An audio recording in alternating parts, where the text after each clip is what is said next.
Want to follow your favorite team on the road? Book a place to stay for any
Hey everybody!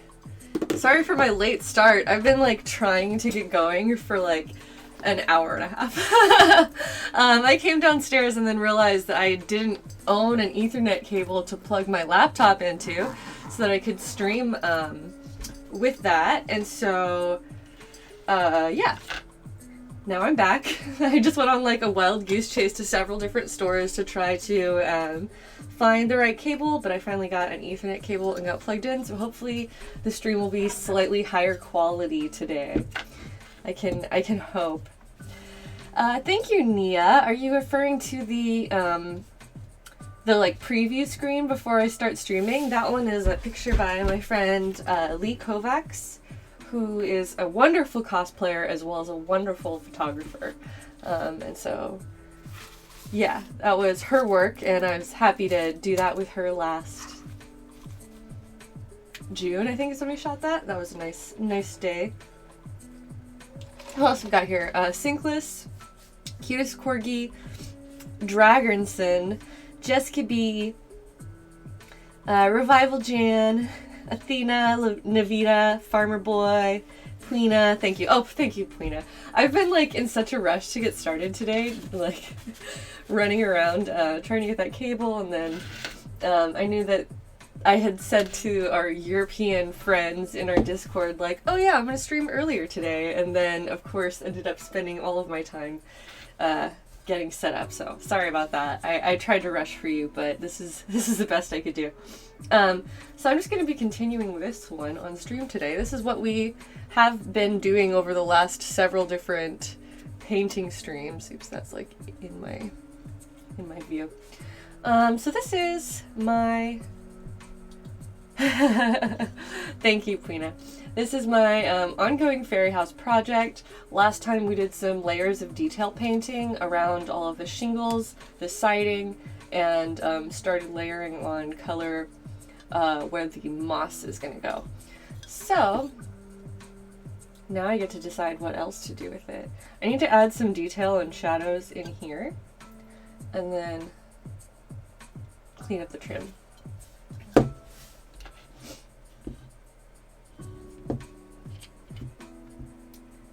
Thank you, Navita Luna.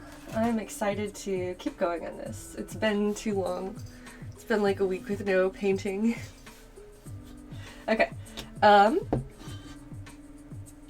Where to start? I'm gonna start with this antique white.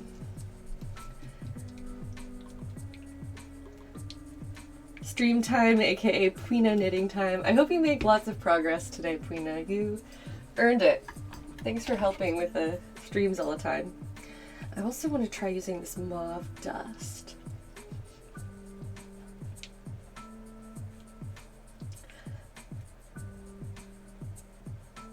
Alright, Athena on Earth says, yesterday I got hit with some random crafting inspiration thanks to you, and I went to Goodwill and walked out of there with $20 worth of random stuff I found, including 2 really small birdhouses I'm going to turn into mini fairy house things. That is amazing. That's the kind of stuff I love, obviously.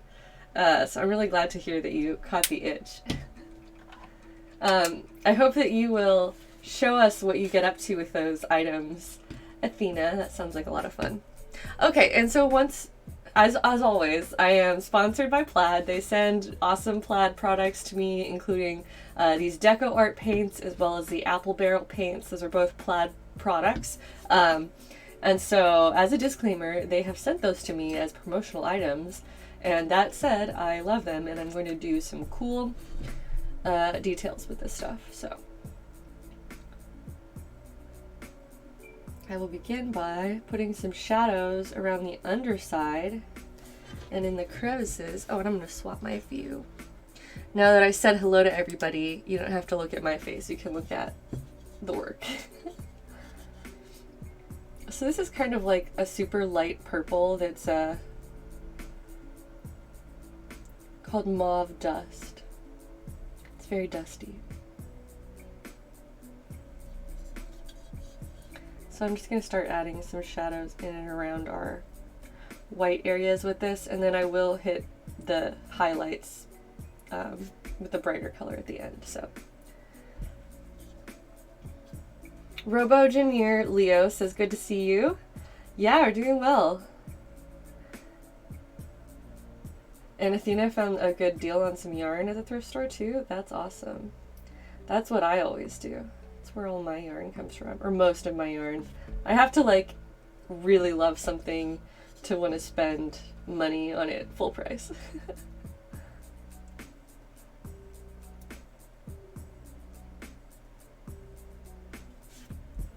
So, what's up with everybody today? I'm almost done with my book. I've been going slowly because I don't want it to end. The audiobook, Martin the Warrior. I got through the main battle scene this morning and I'm like right at the end. Gonna probably hit the epilogue after the stream and start on the next one. Otherwise, oh, I did a ton of sewing last night. I kind of teased that project on Twitter, but it, I feel really good about getting back into it. I've been working on original designs. Those will be for my store, and it's mostly clothes rather than like costumey stuff, although I guess with these types of clothes you could easily incorporate it into a costume.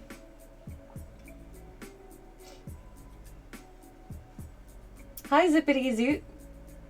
Oh yes, that's right. Robo Junior Leo is Loaderbot. I forgot about your new screen names. So thank you for reminding me that you are the same person who, the artist formerly known as Loaderbot.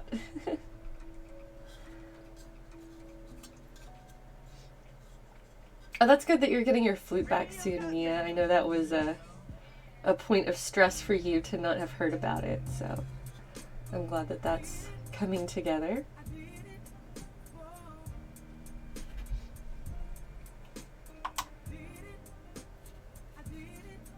Sinkless is gonna make a felted forest wizard owl. That sounds amazing.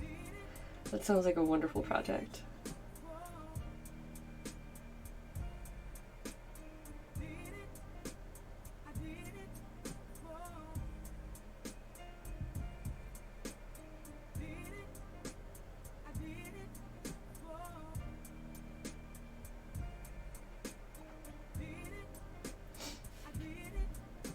Zippity Zoot slept through the stream yesterday. Good luck with your job hunting, Jan. Sorry that you had issues with that this morning. And what else? Snow Week number 3 for Navita Luna. That sounds fun. Filling your days with university, shoveling snow, and crocheting / knitting. Yeah, that sounds like me from last week, although week 3 you said? That's a lot. That's an intense snow week. I hope that you have some light at the end of the tunnel soon so that you're not just trapped inside.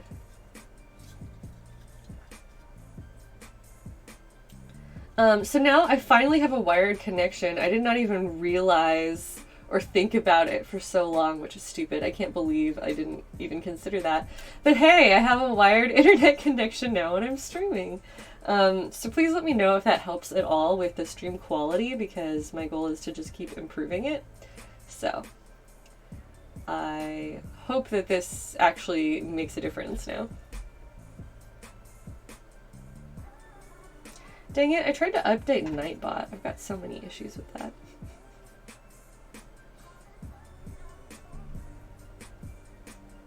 Oh, sorry, Artful Jackalope, you didn't get the notification, but thank you for joining us. I'm glad you made it. Hey, I really enjoyed that picture of the hat you posted in our Discord. I thought that was really cute, and you look so happy.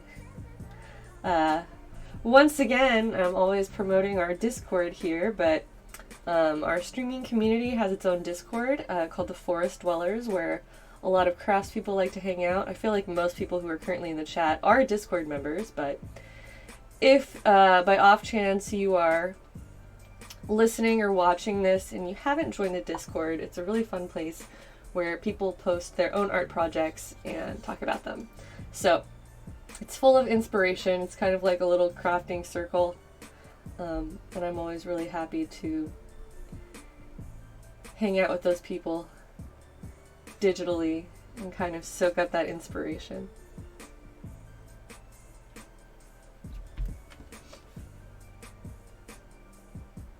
Can I turn off the focus on the autofocus on my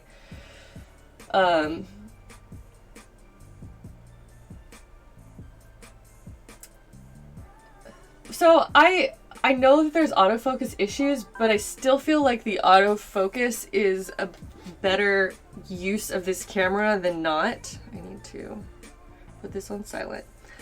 Because I do move things around, and the things, I'll try to just keep this more centered and avoid the autofocusing issues, but I would like to replace that camera.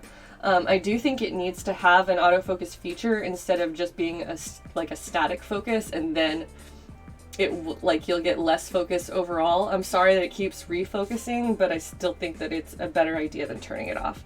So I'm just going to, I hate that it constantly reevaluates, but otherwise it would not be in focus, and as I'm moving it won't find focus again, and so that's why I keep it on in spite of it being annoying and not working exactly how it should.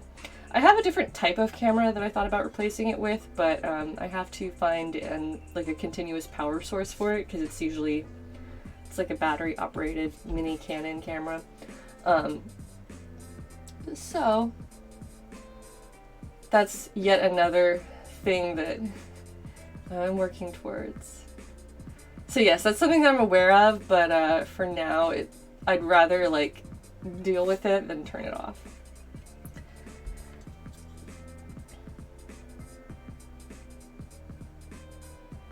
Athena on Earth, that is nice. I like it when people's names are the same on Discord as the streams, because otherwise I lose track of who's who. So just, yeah, I'm not sure what your Discord name is, just because there's so many people. I can't remember multiple names for people.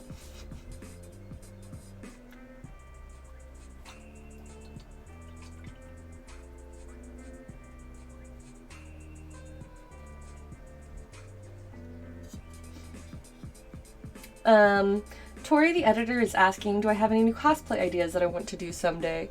In general, yes. I've talked about them a little bit. Things that I'd like to do this year are probably a new Zelda, or Saria from Ocarina of Time. But, I am not prioritizing cosplay right now just because I don't really go to any cons. I have one planned for later this year, but for the most part, I don't have my old handler that used to accompany me everywhere. I don't have my old photographer who used to take photos of me everywhere. And I also don't have tons of extra money to just blow on every single con. So for all of those reasons, I'm just not prioritizing that right now, or any of it. Cosplay is super expensive, and aside from streaming, it never made me any money. And the odd jobs here and there, so it's just not something that I have the luxury of prioritizing anymore. So that's why I haven't been doing very much with cosplay. I have done a couple shoots here and there, but most of those final edits haven't made it out into the world yet, and I have some upcoming stuff planned too. But for the most part, I'm just not able to prioritize cosplay anymore. Hi Rainfish, welcome.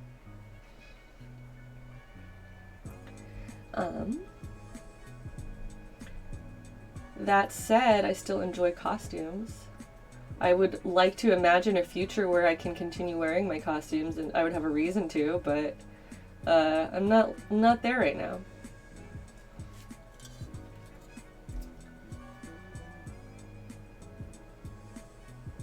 Okay, we're still in the center. I should move my own. Hold up. I'm gonna readjust some things. Move this slightly out of the way.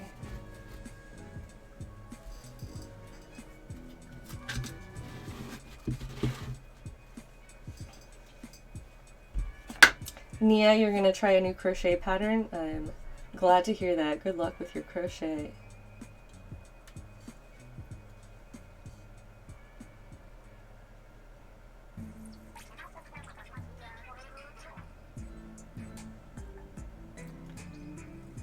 Yeah, one of the downsides of moving away from all of my friends is that I didn't really have time to reestablish new friends in the cosplay community up here in Washington.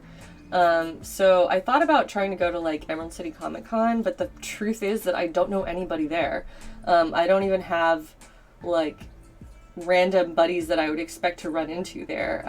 You know, almost everybody at convention these days is a stranger to me. I have a couple of, like, a very small amount of local people that I know and might hang out with, but even then, I just don't have the same motivation or circle of friends to, like, group up with and do anything. Like, I wouldn't even know where to start looking for a convention roommate or a cosplay group or anything like that. I'm just so disconnected. And so that's kind of disappointing, just because if I were in Dallas right now, if that's where, you know, I would be surrounded by friends, because I spent years making friends in that community. And instead, I moved to Washington and immediately felt, not immediately, it doesn't really matter. I didn't spend time establishing myself in the community here, I guess is the best way to say it. And so, unfortunately, you know, that really kills your motivation to get out there and do things too. So everybody is a stranger. But I would like to continue going to conventions. It's just, my life is very different now, and I have other priorities that are much, much more important. Tellyweeks, welcome. Cutest Corgi, I will absolutely never move back to Dallas. I cannot do it. I will never go. Oh, I can't handle it. Sorry. Oof.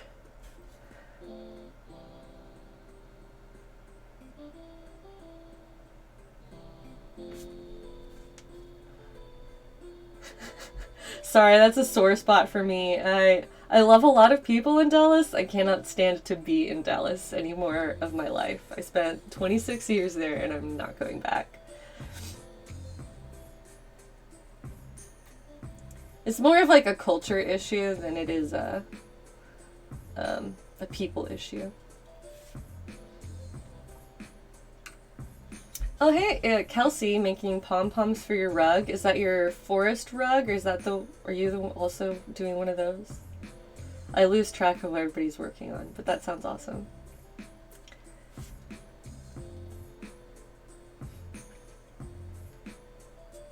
I honestly think that Seattle suits me well in terms of the environment and the culture and the weather. I just wish I knew more people here. But I went through a lot of social isolation since moving here. Like, even the people that I knew when I got here, I became isolated from, and so it's just very, very difficult to start from scratch, largely because I don't want to. Like, geez, it's so draining to go and talk to people, that even the people that I sort of know, I'm just like, I don't have energy for this. Have I ever been to Vancouver? I've been to Vancouver before, but not for a long time. When I was young, my grandma still lives up here, but as a child, we would go to Washington every summer just to visit her. And so during those trips, we would travel sometimes to Canada, frequently to Canada, just kind of like day trips to see things. It is very hard to make friends as an adult, especially after you've been through traumatic circumstances and your desire to, like, interact with people is just absolutely fucking destroyed. So it's been a long road. I do think that streaming for me is like, this is like the amount of socialization I can handle. And so I just also don't have a lot of motivation to go to cons. Especially a convention that's an hour away from me, where I wouldn't have a hotel room. I would have to drive myself down there alone in costume and walk around by myself hoping that I can meet someone, and that just sounds miserable. Like, I was willing to do that when I was like 22 years old and then just go and make friends with whoever I found there.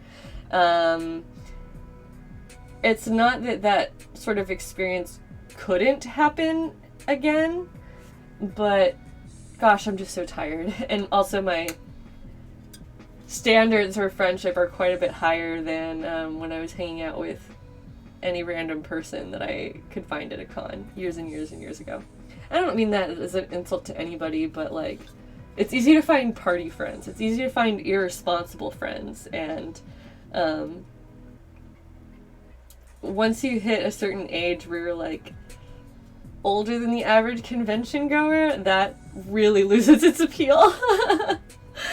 So for all of those reasons, I don't feel like, I just don't feel like rolling up to a con and trying to make friends. That sounds like a terrible time. Oof.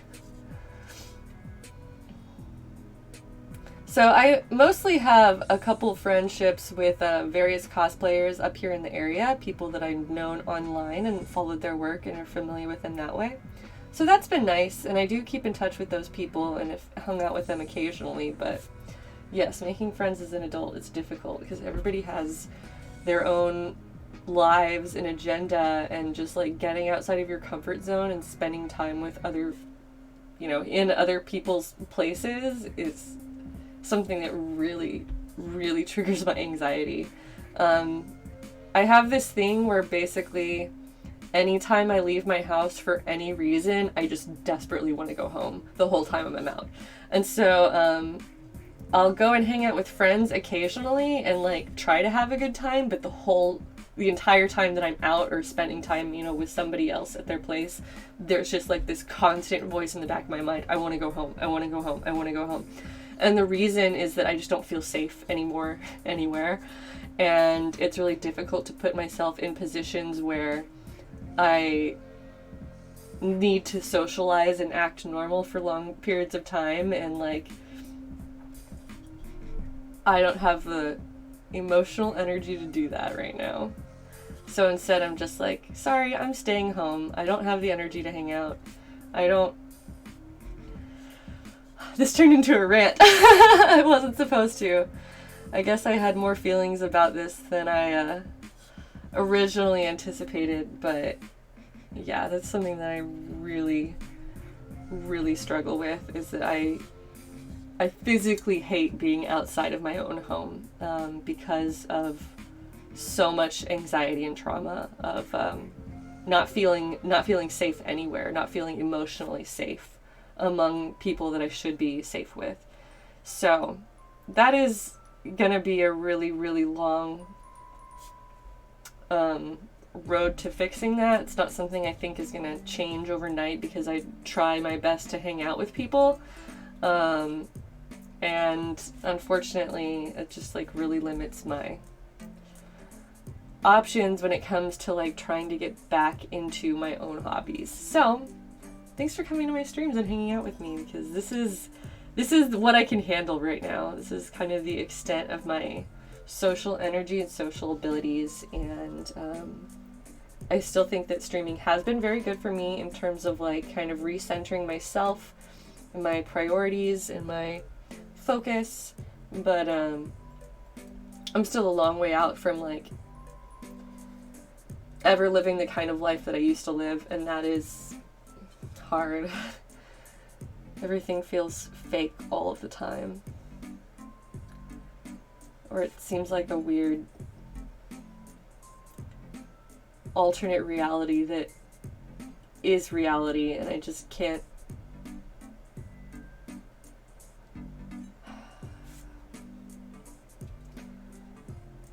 I don't know.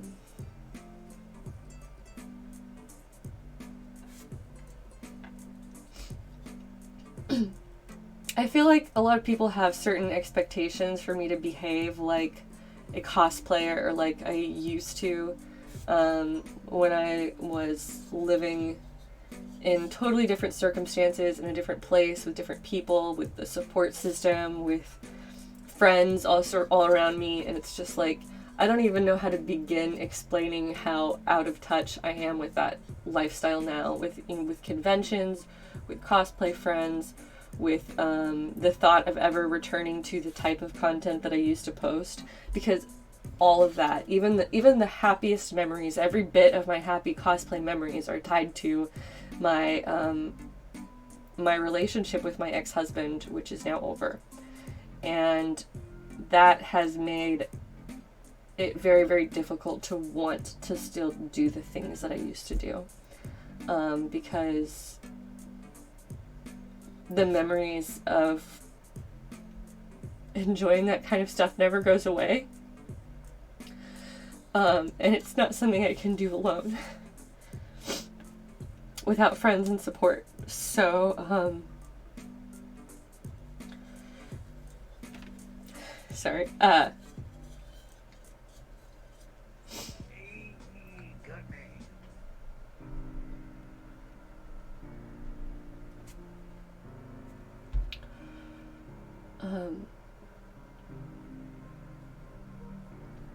It's just not on my agenda for the foreseeable future.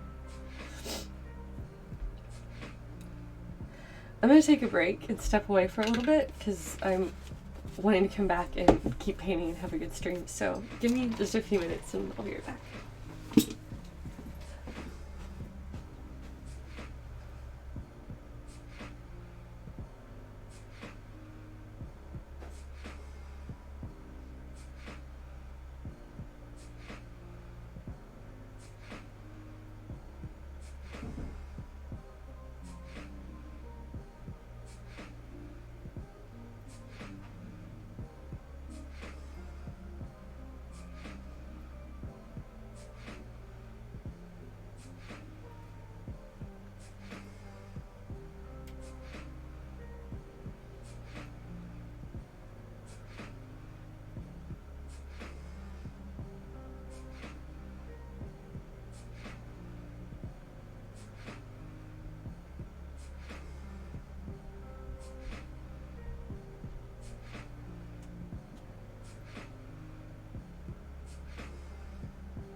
Alright, I'm back. Thanks for your patience. Oh, there's a lot of hearts in the chat. I appreciate that. Now I'm just scrolling through this. I'm sorry I kind of went off on my little rant. There's so much love here that I really, really appreciate. So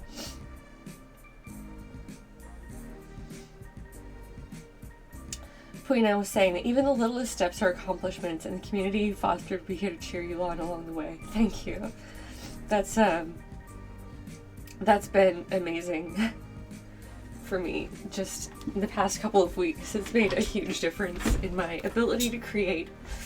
Oh gosh, now I'm like just emotional for lots of reasons.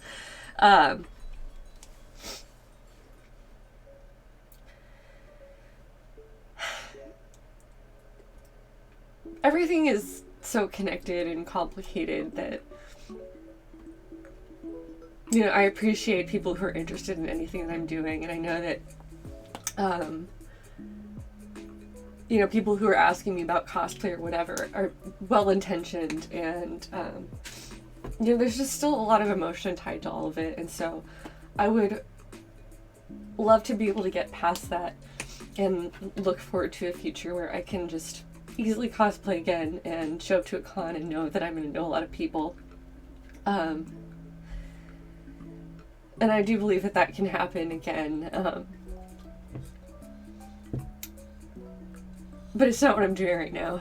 Right now I'm just painting this fairy house, so thanks for being here with me.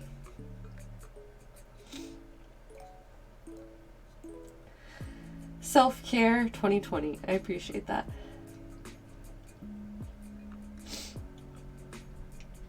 Thank you, Carve Nerds. I love fairy houses. I know that, like, they might just seem silly and frivolous, but this is what brings me joy, is painting a little house and making it look magical, and so I'm going to keep doing this. I'm going to keep seeking out joy wherever I can find it, and claiming that for myself, and building that for myself. And now I'm, like, still crying, even though I'm not even really sad. I don't know what today is. I've just been, like, frustrated. I went on a bit of a wild goose chase for this Ethernet cable earlier, and got a bit of a late start, and I think I brought my frustrations with me to this stream, so I apologize for that. I want these streams to be a helpful place where we can talk about things that are silly or things that are serious. But the real point of it is just to keep making things for me. To always just keep going. So that's what I'm doing.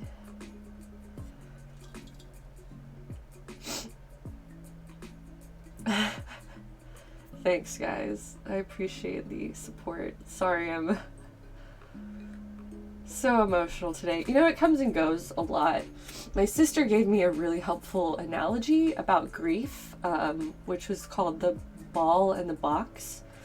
And it's a common analogy that is used by, I guess, various healthcare professionals, and you can do a Google search for ball and box grief analogy if you want to hear it explained by someone who's more knowledgeable than me. But the general gist of it is that you imagine your grief as a ball, a sphere that's bouncing around inside of a square-shaped box, a cube. So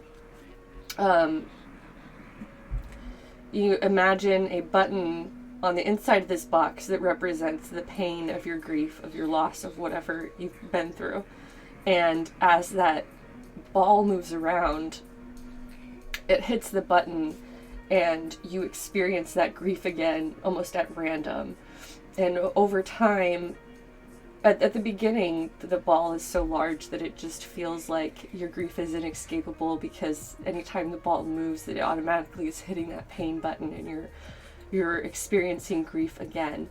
And then over time, the ball shrinks and your experience changes, and it hits that button less and less because there's more room and different things are happening in your life and things are moving around with other experiences. But it can still happen, and it will still randomly happen where that ball in the analogy hits that pain button and you're experiencing grief again in that moment. And sometimes it's totally random and unpredictable, and there's not a lot you can do besides just get through it and just keep pushing on.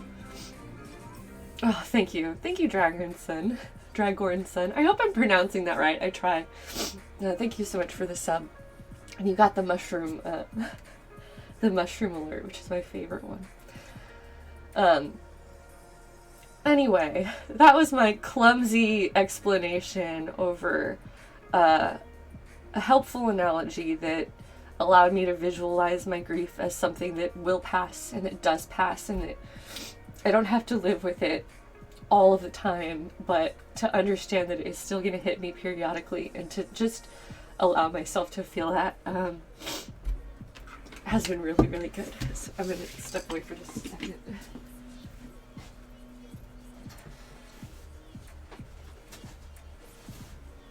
Oh.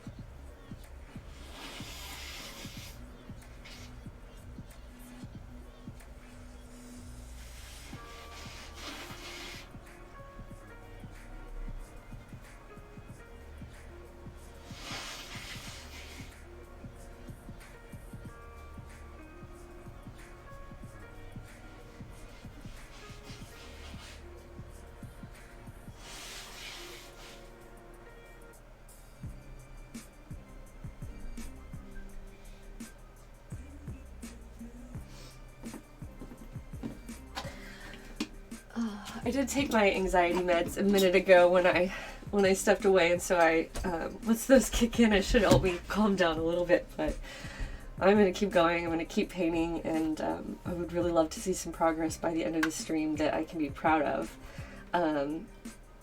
Because the number one thing that I've learned through all of this is that, you know, I don't want to lose sight of myself and what I can do. Because that's, you know, my potential for my future, and no one can take that from me. I still have that. So I will be working hard for my future. Thank you for sharing any part of that with me.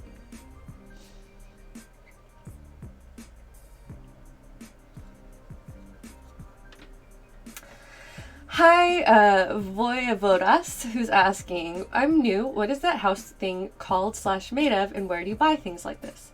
I got this particular one at a thrift store, but it's originally was sold at craft stores, and I have several more that are still unpainted.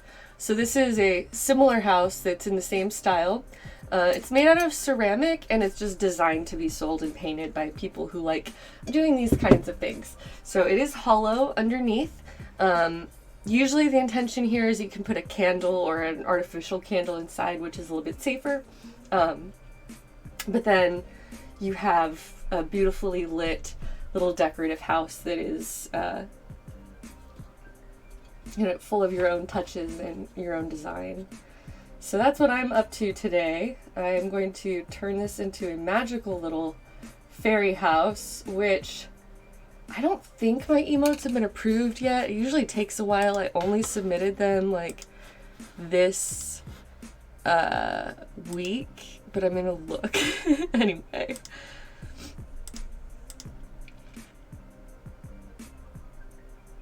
If I remember where that belongs. Yeah, they're still pending. So I've submitted the emotes. It's going to take a little bit for those to be like active. Once somebody at Twitch has to look at it to make sure that I didn't submit like a dick pic or something as an emote. You can't have dick pics as emotes.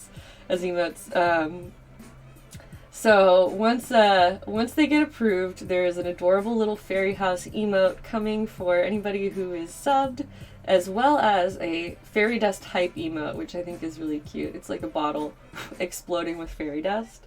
so that, you know, when something exciting happens, you can pop that bottle of fairy dust in the chat.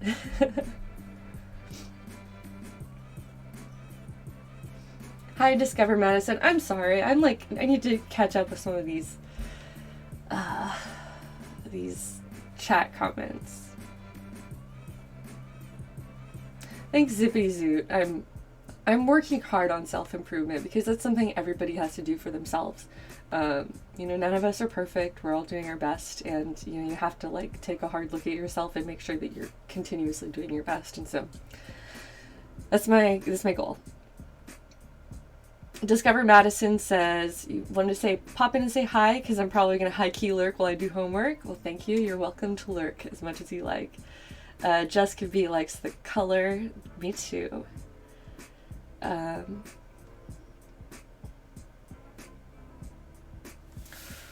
Taking deep breaths is also a really good plan that Cutest Corgi suggested, and I agree. It's something that I've been more conscious of in the last year or so when I've been learning these various coping mechanisms for stress and anxiety, and how much your emotions are tied to physical sensations in the body.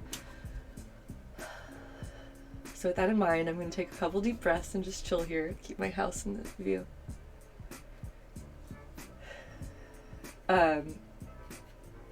When you do take deep breaths of oxygen, it can like trigger a physical response where your body will relax and start calming down. So even if you don't feel like emotionally capable, taking a moment to like improve your physical space, your posture, to do some stretches, to take deep breaths, all of those things can really help contribute to like, especially walking back from like a panic attack or something like that. I'm not there right now, but just that's something that's been helpful. Yes, okay. Folk art is a part of the Plaid brand, yes. So this is a that's a deco art. Folk art is also one of the Plaid brands. I have all three. Here's a folk art paint right here.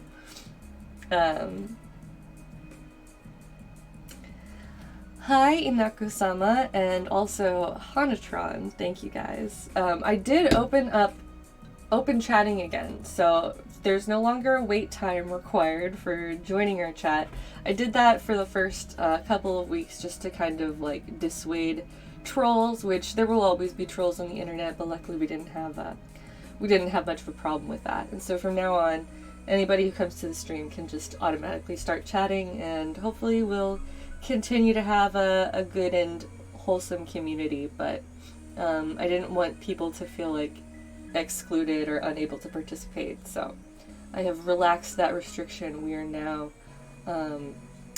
operating as normal here on twitch.tv. Thank you. I really like these colors too. The chat helped me decide which colors we were going to use for this house. And I think they turned out really nicely. Oh, sorry, Artful Jackalope was asking about the dragonfly glazes, which I have right here. Yes, I have a bunch of them. These are color shifting top coats, and they each have a color range. See, look at that. That's fun. Now, in practice, they kind of are... Well, I'll just show you. I have another one that I started up here. So here's an ongoing fairy house. This one's little. This doesn't have a dragonfly glaze on it, but it has the color shift glaze on it.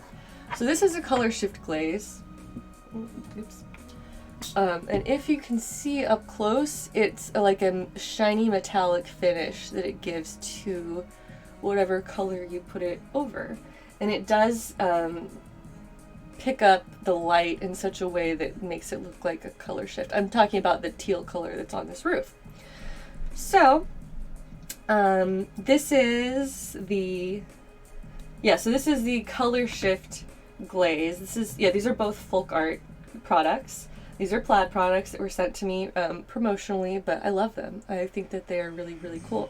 So these are two different types of glittery finishes that you can put on these, and I am definitely going to use one of them on this roof or on parts of the house maybe to get that kind of shiny look. I have a bunch here. Like, those would be pretty to go with the colors that we already have. I don't know, what do you think? Should we just try this? Whalefax has said they're going to lurk a bit more than normal because they're exhausted. I hope that your recovery is still going well, Whalefax, and we're happy to have you here even if you're just chilling. Periwinkle is such a dreamy color, says Inako-sama. I agree. Yeah, Car of Nerds says that they want to sculpt beetles and glaze them with that. I agree. That would be so pretty. Okay, so I'm going to keep both of these out and add them to the house. I was going to do a little bit more weathering and shadow and stuff first, but this might actually be a good way to keep making some progress. Let's start with the body of the house. How about that? I'm going to use this one, and I'm going to use it to add a top coat to this purple, because we already have done some shading on the main part of the house, and I want to keep trying out new stuff. So since you guys asked and seem to be excited about this, I agree that this is a good way to go. So this is Blue Violet Flash, and this is the Color Shift top coat gloss finish by Folk Art, which is a plaid brand. So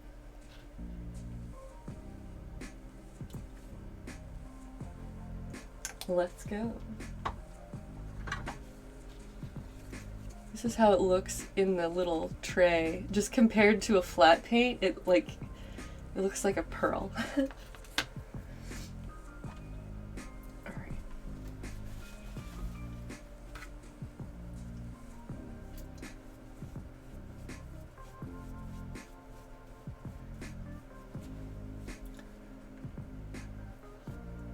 I'm kind of just messing around. I don't really care if I paint too much out of order as long as I make it look good in the end. Oh my gosh. Okay, this is cool. Alright, thank you for telling me to do this because I'm already really pleased that I did it. Hold on, I gotta paint a larger area so you can see what it looks like. I can still do weathering on top of the top coat, which actually might make it sit better, but... So just a heads up, I'm applying this top coat over a paint color that is similar, and so that is helping with the color opacity. If I were applying this top coat straight over white, it would be much more transparent and you wouldn't get a really strong purple. So that's just a heads up, is that I'm doing purple glaze on top of purple, and that's why it looks so strongly purple. If I did purple glaze on top of white, it would be a lot more pale and translucent, just because these glazes don't have tons of color in them on their own. So that's just a note in case you're watching and wanting to try it out. There is that flashy section of paint. It's like more or less the same color as the rest. It darkens it a little bit, but I think it looks really cool. Make that shit shiny! That's what Cutest Corgi is telling us. It makes the lines pop so good. I'm trying. Still gotta get up to the cleaning up the white parts. Oh, I do really like how it looks over the shading that I did. Because it doesn't, it's a glaze, so it doesn't cover up like the details of the paint underneath. It just kind of sits on top and helps with the finish.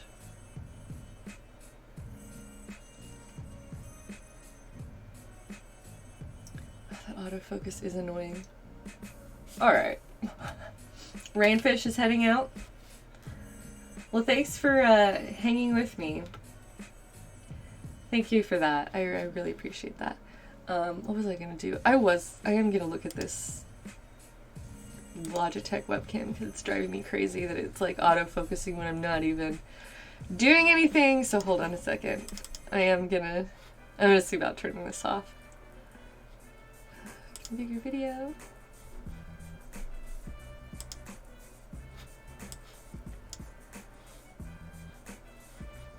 But is it currently in focus? Okay, I just turned off autofocus. I'm hoping that it's currently in focus well enough to be, you know, consistently visible. But yeah, I guess I am gonna take your suggestion, Loaderbot or RoboGeneer. I just got frustrated with my stupid autofocusing camera. So yes, this is very glossy, and I feel like this takes the house from being just pastel to looking truly magical. That's my goal anyway.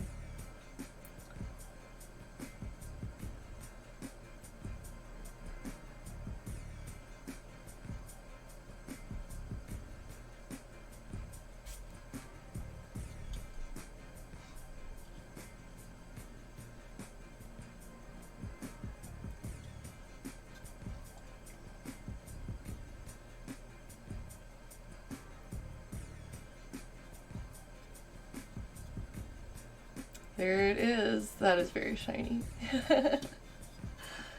I just want everything to look magical.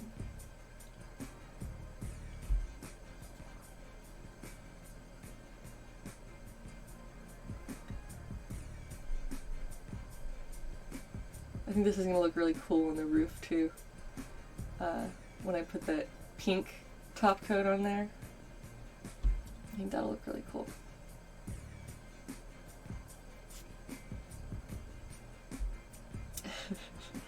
I'm trying to make it goddamn magical. Thanks, Q's Corgi.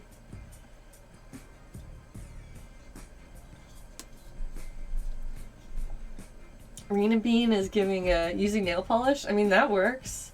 You have to be careful about layering certain types of paints in certain orders because sometimes they don't like to work well with each other. But as long as that's not an issue, you can use whatever paint you have on hand to do a project like this.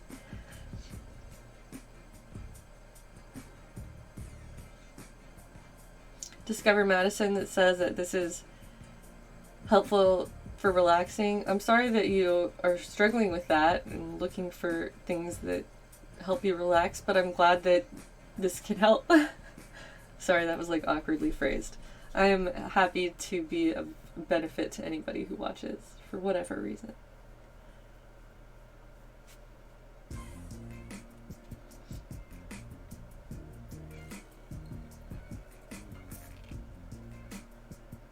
Yeah.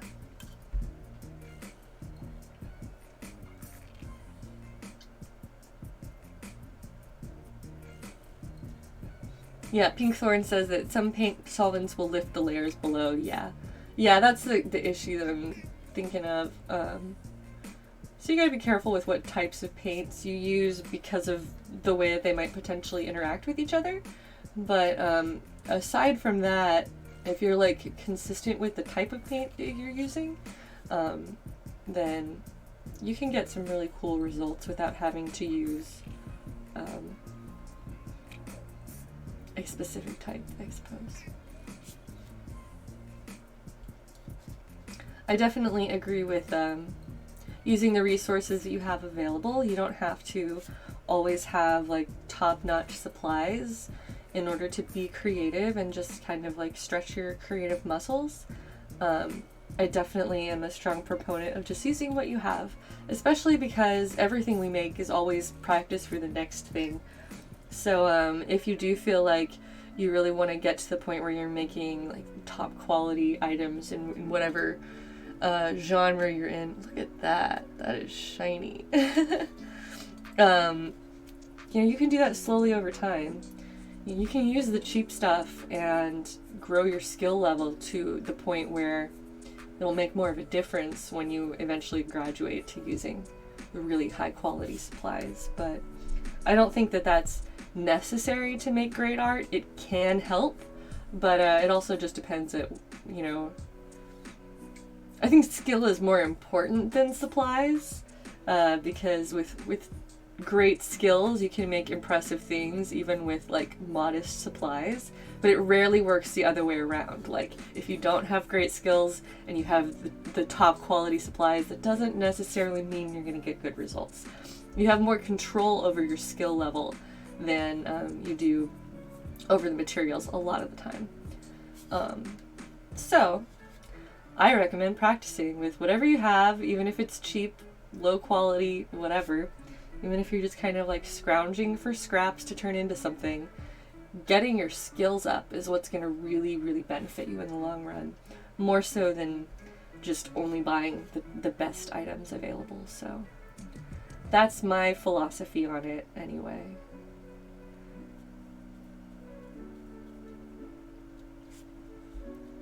So shiny.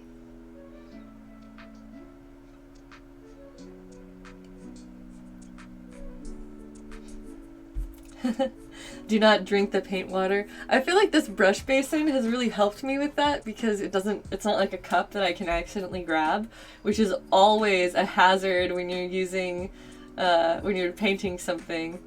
Gotta watch out for that brush water. That paint water. Don't drink the paint water. I think that over a long enough timeline, every artist has some kind of story of like, that time I accidentally drank the paint water. I know that it's happened to me before in my life, but it's been like years and years since I've accidentally tasted paint water. I think that happened to me back in like high school. But thankfully, not anytime recently. I have stopped myself though with it in my hand and thought, oh crap, no, it's not the right cup.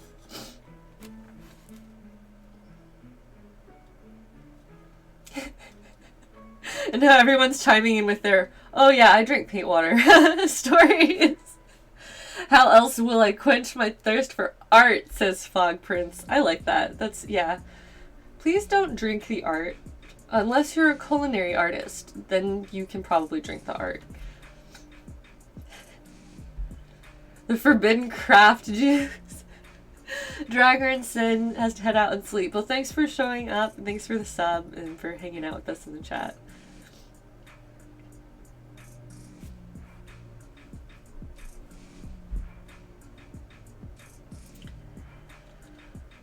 Oh my gosh. Now I'm just like reading all of these paint drinking horror stories. Well, I'm glad I'm not alone. That's reassuring. Like I said, everybody has some horror story of the time that they accidentally messed up and did something dumb like drink their paint water.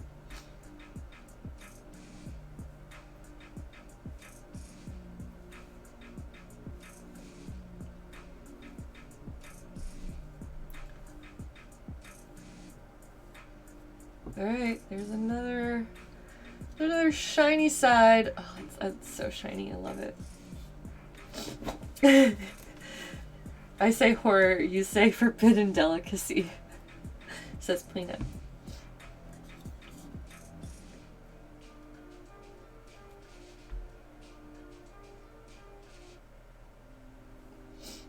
So shiny. It is very shiny. This is definitely a good idea. This top coat needed to happen.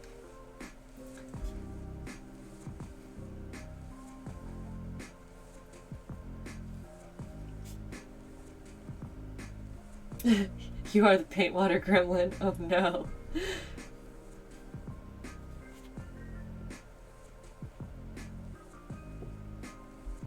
Oof. Sorry, now I'm just like reading everybody's chat stories about drinking the paint water, drinking the indie ink water, or worse, the solvent water. Oof. Good luck, don't die. It's not the right kind of alcohol.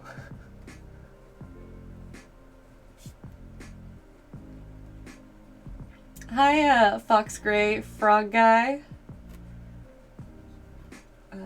Welcome to the stream, and yes, good afternoon. Now that I'm all chilled out, I would like to be able to stream for a longer period than I have these last couple of times because, you know, trying to push myself, trying to be more active. So we'll see how long I can stick around today. Hopefully a couple of hours at least.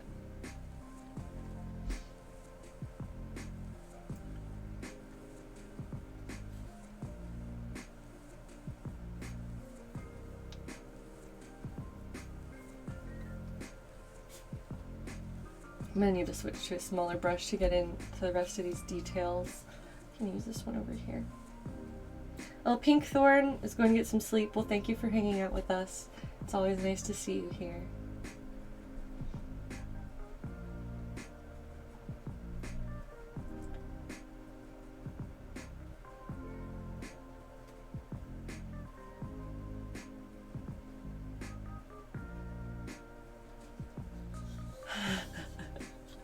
As a digital artist, you almost drink your tablet pen. I don't know how that works. You'll have to elaborate. Just kidding.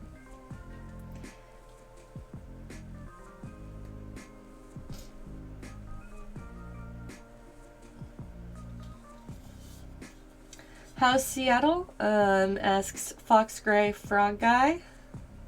He grew up in Washington but moved away almost a decade ago. I really like Seattle. I like the weather, I like the rain, and I like the people and the kind of atmosphere here. The area that I live in is a little bit more diverse, which is a problem with Seattle not having enough diversity.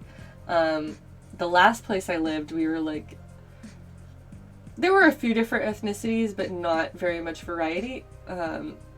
But here, where I am now, there's a much better general mix. And so that makes me feel more comfortable. Like, I'm not just isolating myself around only white people or something, because it's not usually a very good way to go. But now I live in an area that is a lot more comfortable just because it feels more normal to what I'm used to. So the weather in the past couple of weeks has been probably like the coldest part of the year for us up here. Last year we got some snow in February, but for the most part I think we're probably done with the worst of the winter weather. I don't know, I could be wrong, but I'm hoping for more warmth and sunshine soon. And honestly, there is more warmth and sunshine during the summer than people usually give Seattle credit for. So, having come from Dallas, where I lived for a long time and was used to everything being like really hot and sunny all of the time, it's a nice change of pace that the sun is a little bit more of a rare treat that comes out on some days and is really beautiful, but not necessarily every day.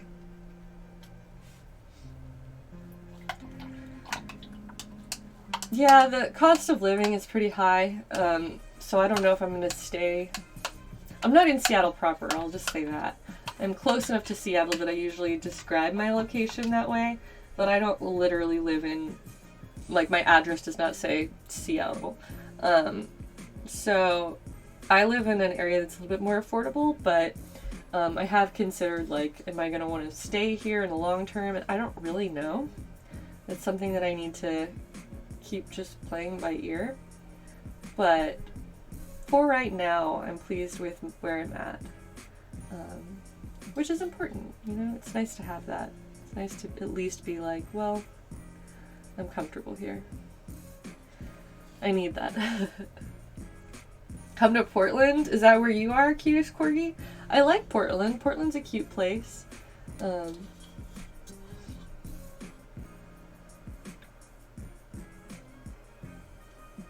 But yeah, it's been a long time since I've been there either.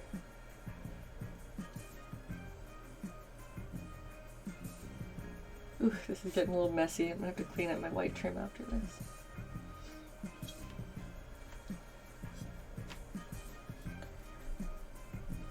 Hi Sisu, welcome. Sorry, I need to catch up on all these comments. Inako-sama, that's what it is. Thank you for coming. It's cool. You gotta go get your sleep. That's fine. But thanks for showing up and chatting. It's been nice. Any good pizza places? I don't really eat very much pizza.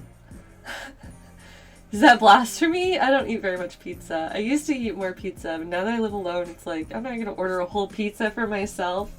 There is a pizza place that's kind of around the corner for me that's like a smaller chain that I do enjoy. But it's been a long time since I've had any pizza. We have food at home. I'm one of those people now. Cutest corgi, you'll show me around Portland? That'll be nice. I need a friend. And no, this particular hat is not thrifted.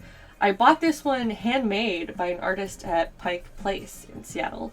So, oh, I'll show you. This is like a cool, different beanie design. Oh, my hair is all messed up. This beanie design was unique, so I went ahead and bought it, but it opens up at the top. It's made in such a way that it's like, hold on. You like grab the edges and shake it and it will close up again. But the top is basically like, it's like it twists itself closed. And so you can wear it as a cowl if you feel like it. And walk around like this. I like my beanies so much, I always wear it as a beanie. But I was so pleased with the design. I was very impressed with the way that it was made. And so an artist was selling these at Pike Place when I was showing my friend around, and so I went ahead and bought one. And so, yeah, that's like pretty much my two sources of clothing. Either it's thrifted or it was handmade by somebody, and this one was handmade. Is it like a scrunchy beanie thing? Oh, that's a good idea. That could also work. They told me that it was like a convertible cowl, but I bet if I had longer hair, because I had even shorter hair when I bought it, maybe if I had longer hair they'd be like, oh, it's also a scrunchy beanie where you can free your ponytail up through the top. And yeah, that would definitely work. I don't think it would like hold your ponytail up on its own, but if you had a hair tie, you could pull your ponytail through the top.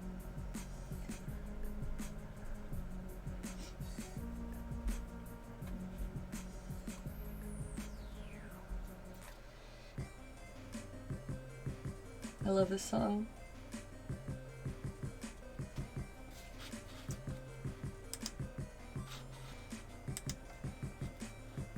This is from Mega Man 10. It's Ubi Mega Ran's remix. But I really like this. Thank you both, Zippity Zoot and Puina, so they like the way the house is coming along. I like the way the house is coming along. Thank you guys for giving me the motivation and encouragement to keep painting little houses. I have worked on a couple things off camera, but mostly I've been doing sewing recently, but I have gotten a little bit more house painting, fairy house painting and decoration done off camera, so that will be a bit of a surprise whenever I'm ready to show that off, I guess. Oh, well thanks.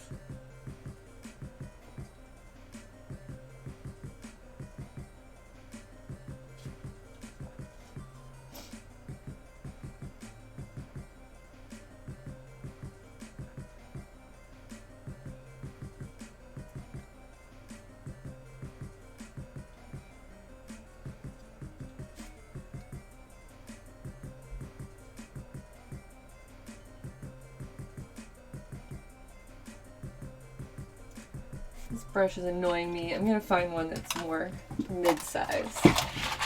Here's my wheel of brushes again. Let's see what's in here today.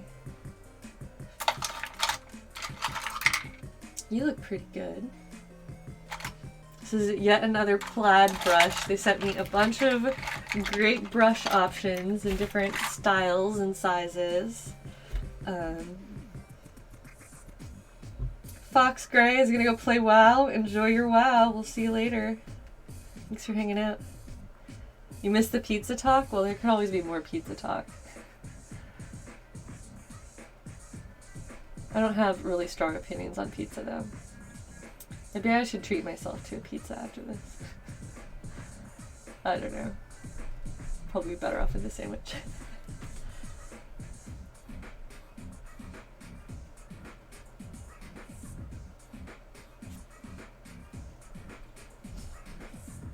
Okay, I think that turning off autofocus actually ended up being a good idea. Sorry it took me so long to come to that conclusion, especially with people telling me to do it, but you know, sometimes you just gotta figure stuff out for yourself. Do I paint the exterior? Do I just paint the exteriors or do I add other things? I definitely add a lot of other things. So this one has been kind of like shown only on stream, and so painting is always the first step. But the last one that I finished on stream was the butterfly church windows one. And that one, I was basically adding a bunch of moss, textural moss, and flowers do get added to all the finished pieces. So that's coming for sure.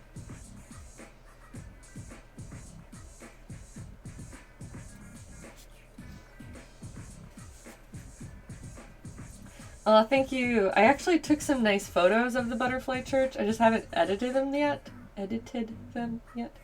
So that's on my to-do list. Is with my next batch of product photos to add that one to the store and post up some pretty photos.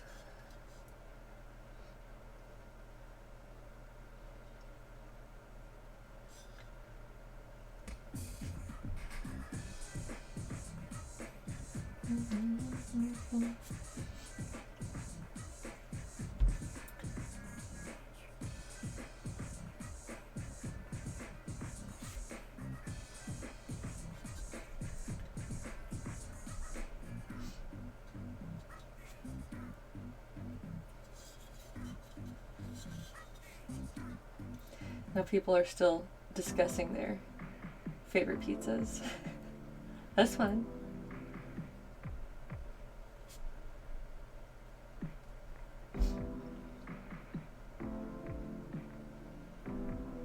My tastes in pizzas are probably pretty generic, but I do like them.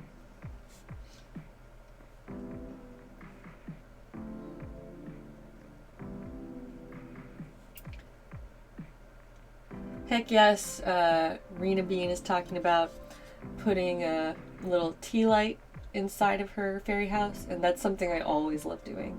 Is that basically if I can make the fairy house light up inside, then that is definitely a mandatory step towards finishing it. Just putting lights in it. Because then it looks like somebody's home. And they can make cool night lights too, depending on what you want to do with it.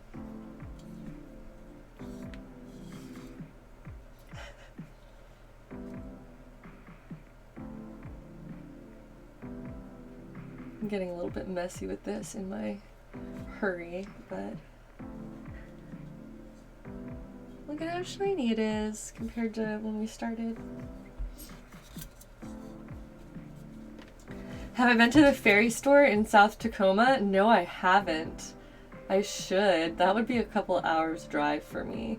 But I didn't know there was a fairy store. Sculpt a teeny tiny Aries to put in the house? Maybe. I want to do a felted Aries. I'll felt him out of his own hair so that he'll be authentic. There's a fairy festival down there? That sounds extra fun. There's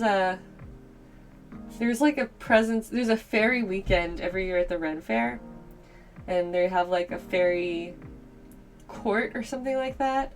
There's a certain area within the Ren Fair where all the fairies hang out. I have a friend that works there and has invited me to participate, but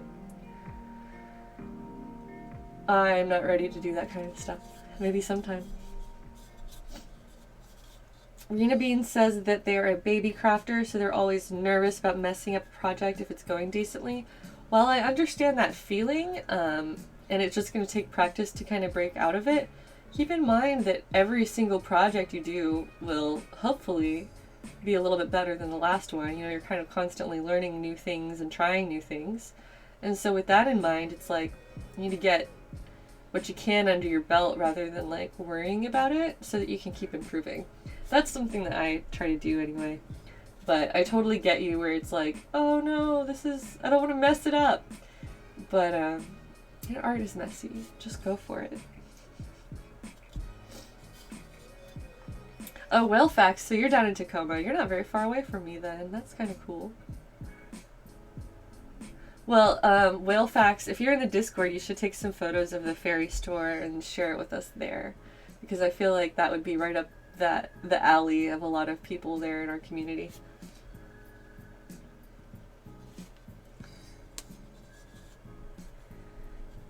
Car of Nerds? Yeah, I think that a Ren Fair could be a cool opportunity for me to have some kind of crafting booth. I'm just nervous about seeing my ex there. Honestly, I don't want to be in public in places where I know that he will go.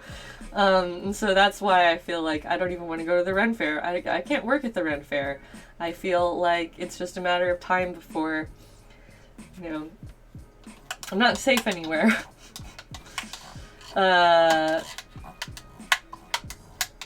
But I wish that I could do that in the future. It'll just be a matter of time. Hopefully they'll move away. That'd be great if they just left. But I can't do anything about that.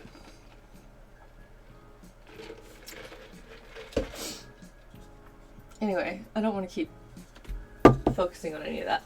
I want to keep painting. So I'm going to move on. We just finished up the main glossy areas of the house to give it this like really cool metallic finish.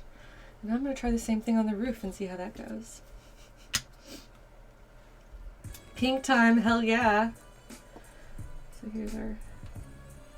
Oops, that was a lot. That's cool, I'll just use it.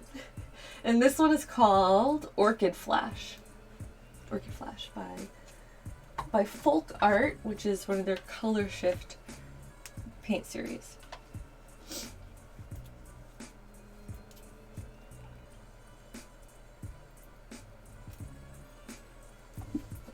It looks like rose gold. Kind of. I actually have a different treasure gold paint this is called rose gold. And this is the paint that I used on this one. This like copper color is this. So this is definitely something I'll consider using as the an accent color.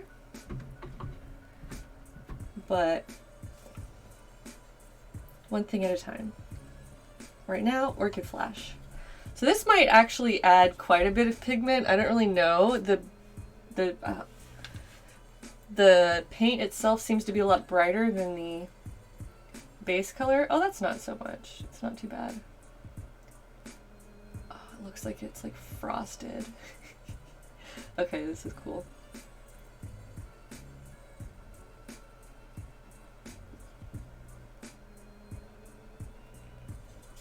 Yeah. Cutest Corgi, thanks for subbing with your Twitch Prime. And they said, Shiny Fairy House. Hell yeah. Thank you for being a part of our community.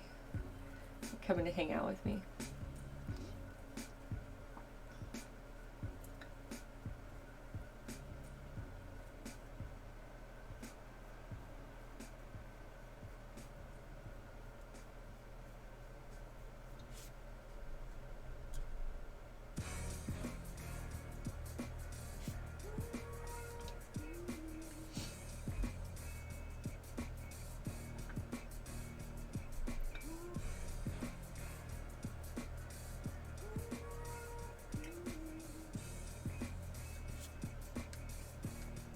Sparkly paints are the best.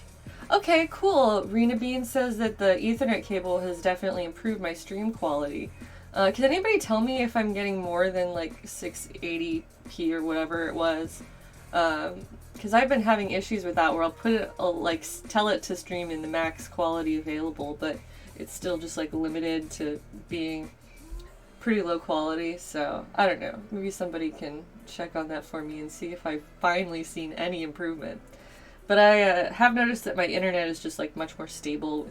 Last time there were issues with the music kind of cutting out. And it seems like that has been avoided through the use of the wired cable. Still 680p, but alright, well, I'm trying. I'm glad that it's not like super laggy or anything, or hopefully not. Oh, 648p is the max for you? Alright, well, I'll keep troubleshooting that. Thanks for putting up with my, like, complete lack of knowledge of how this technology works. I used to be spoiled and have someone else do it all for me, and don't have that anymore, so I'm on a journey to learn how to do it myself. Alright, Navita Luna, good luck with your 6-hour lecture tomorrow. That sounds draining. But I hope you make it through.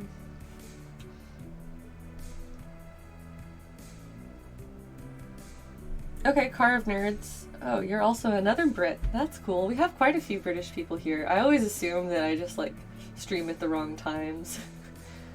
But some of you are night owls.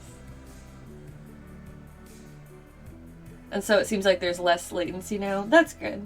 Well, I do what I can to make things better over time.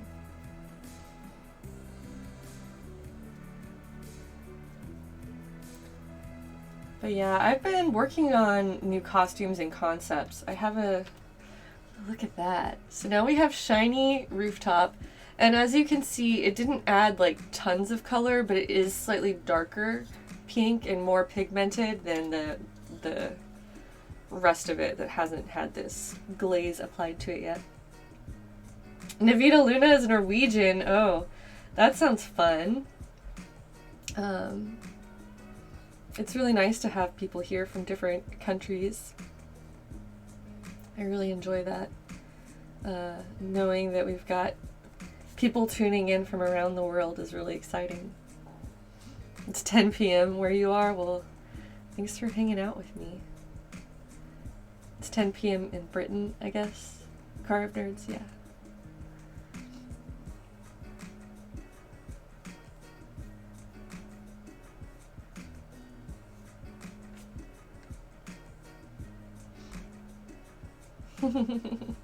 Thanks, guys. Thank you for your encouragement as I paint my little roof. Just painting a magical little roof over here. Oh, Hanatron is from the Netherlands. That's great. This is a nice international group.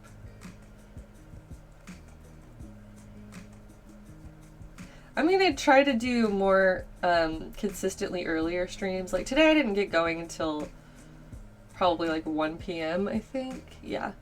But gosh, I was ready, and well, I thought I was ready, minus an Ethernet cable.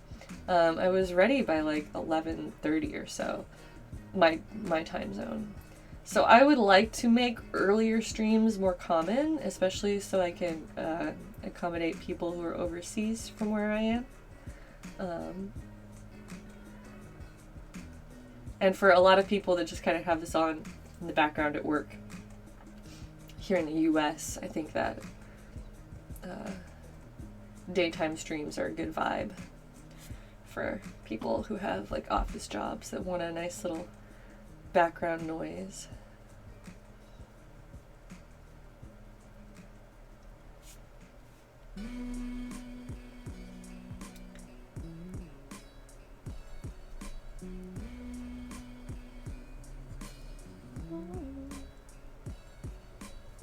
So yeah, stuff I've got underway is pretty much all stuff for the store, including costumes. Oh, I want to sell a bunch of my old costumes, even more of them. Because I've just realized that, like, since I don't go to cons nearly as much anymore, it's just taking up space, and it's taking up space that I'm not going to have in the future when I move to a smaller place. So I have a variety of costumes that I want to put up for sale. Not even all of them are made by me, but I'm just kind of like giving up on a lot of unfinished ideas, and like I want to let go and clear out clutter of things that are just like, well, probably not going to wear this one again, and ship it out. Chi Beast says that they love daytime streams. That's good. And Frog Prince is also at their office job right now. I won't tell anyone. But I'm glad I can keep you company through your work day. I mean, that's what you guys are doing for me, pretty much. Is work that I need to do for my shop. But, it's more fun with friends.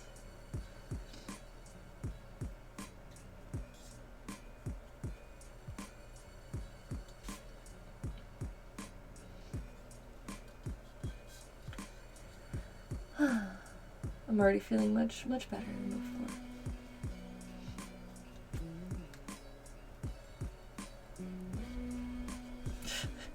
No Elsa Heidi. No thank you.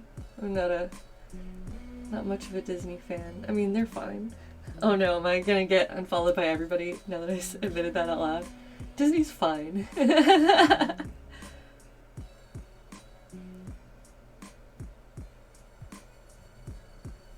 I was thinking the other day that I want to rewatch Cinderella because a lot of those songs are my favorites. And because she has little mice friends that help her sew, which is very much up my alley.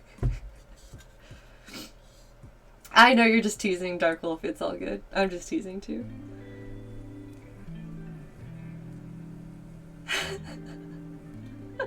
Oh my gosh, now people are like, I'm ordering pizza because we were talking about it. Oh gosh. Do your worst. Enjoy your pizza. You've earned it.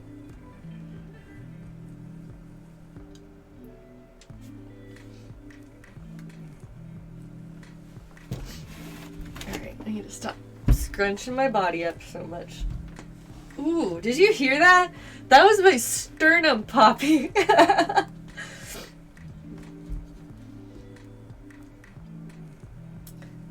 need to do more yoga. I have been doing yoga to help me relax and kind of stay active, and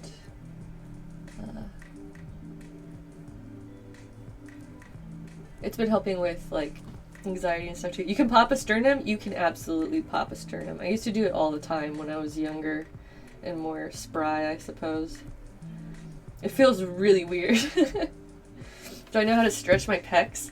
Not specifically. I'm sure that that's something I could learn. Okay, good. Somebody else is like, Sinkless says that theirs does that all the time. Good, I'm not alone. The sternum popping club.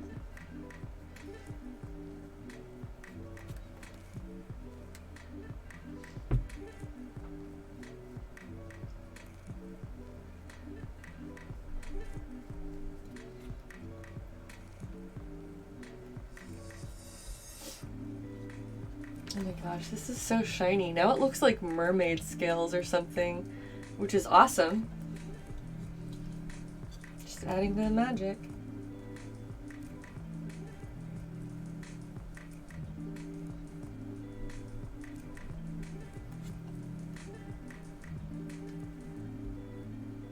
Mermaid fairy house. That would be interesting to like make one that's sea themed and put little shells on it and stuff. I feel like there's just endless opportunities to decorate these in different cute ways.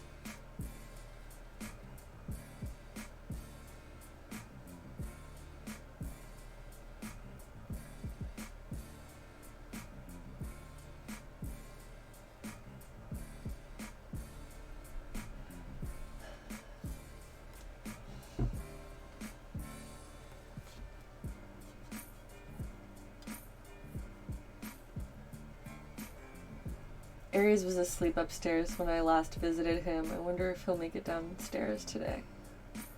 Guess it depends on whether or not he wants a snack while I'm streaming.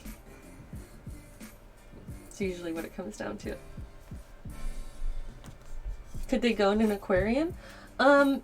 Theoretically, yeah. You just have to make sure that you make it like underwater safe. So like for an aquarium one, I would not want to put real moss on it probably, because I wouldn't know, it would probably just break down in the water over time and pollute it. So you would need to make sure that you're using paints and not adding anything that would pollute your aquarium. I think acrylic paints would be fine for that, but I would want to like double check and do some research. So as long as you paint it with like aquarium safe paints and don't put other random objects that are going to deteriorate on it, it certainly can go in an aquarium. And I think that would be a really beautiful use for it too.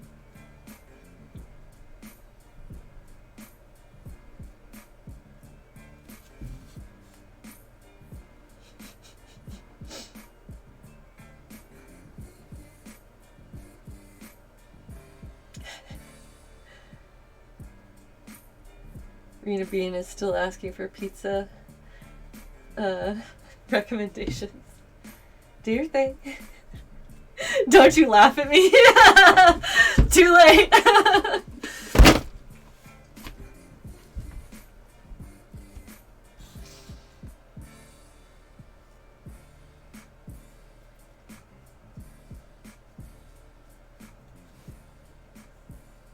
Oh, hey there, Space Frostbite.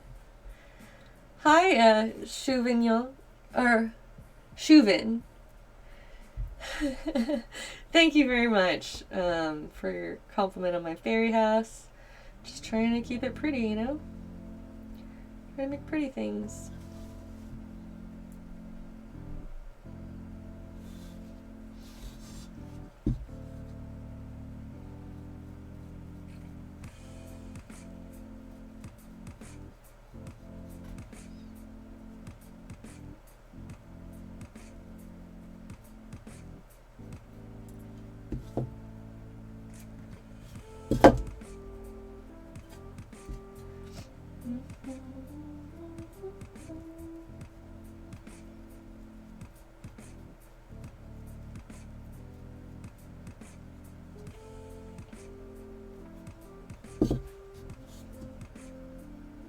Oh, I feel like the camera doesn't even do it justice how nicely this top coat reflects light. I'm gonna have to take some more pictures of it.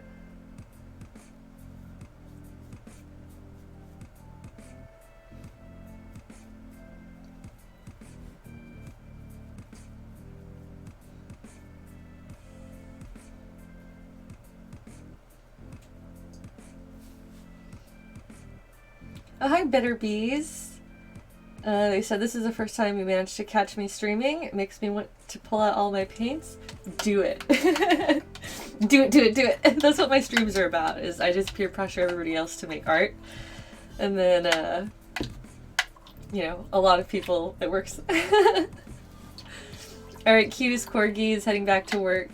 Thank you for hanging out, and thanks for cheering me on. It's really kind of you.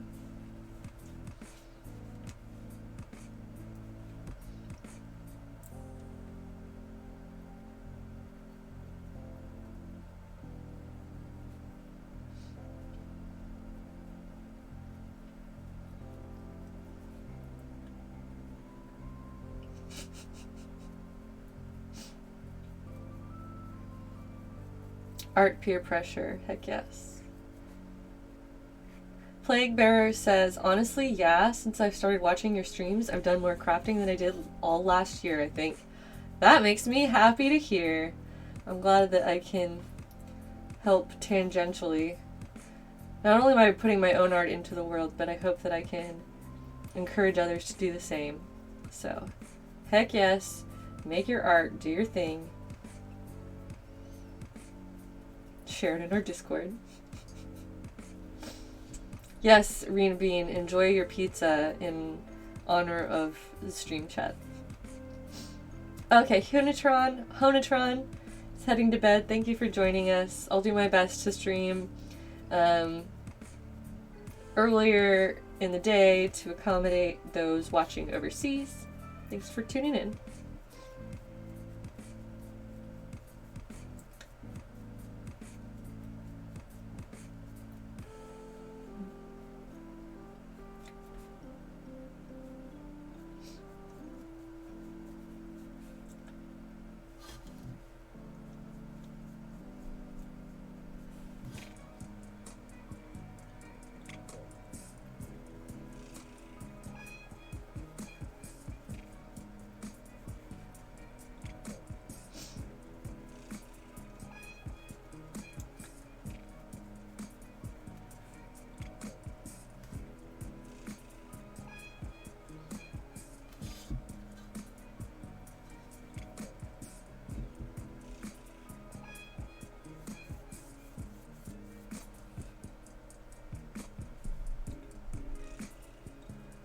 I think that these different color shifting glazes are definitely going to become a major part of future fairy houses because they just add so much. I'm still going to do more like weathering and detail work, but just for like the way that it catches the light. It's very magical.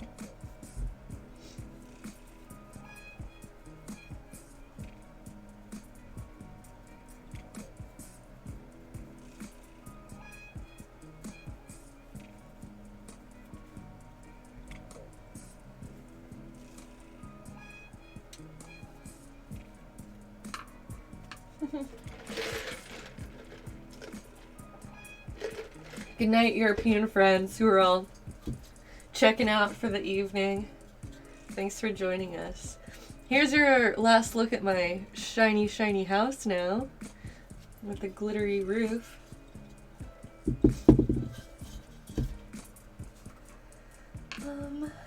Next. What are we gonna do next?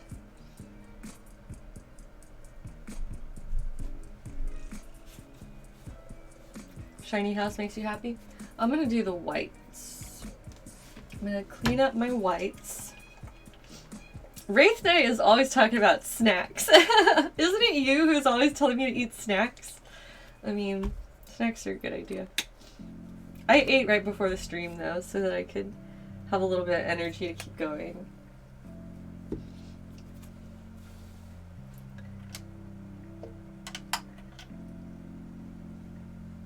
This one's probably good.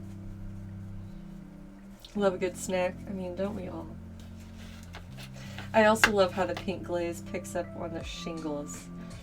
It just really pops. Okay, so I'm basically going to just be hitting the high points with the white since they got all dingy after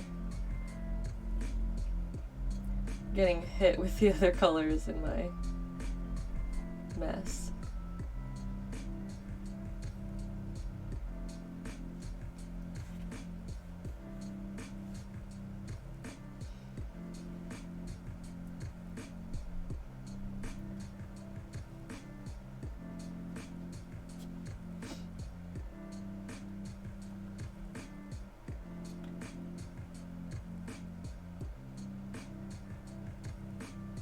Oh, sorry for all the, like, link deleted. That's Nightbot, I believe, who won't allow links in the chat.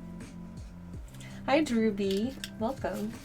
Yeah, this is Ocarina of Time remix by Mikkel, and that is on Radio Cutman right now.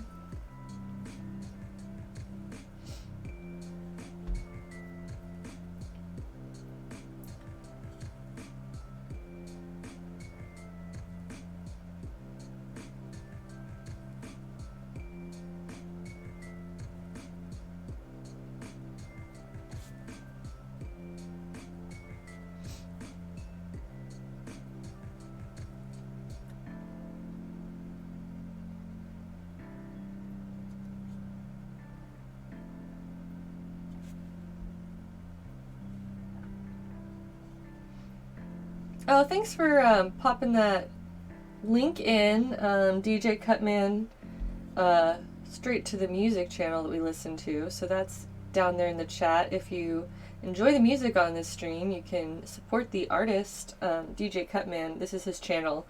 Not every single song that comes on is by him, but it's artists within his collective, I believe, and those who have submitted their music for use on this channel. And I really like this channel.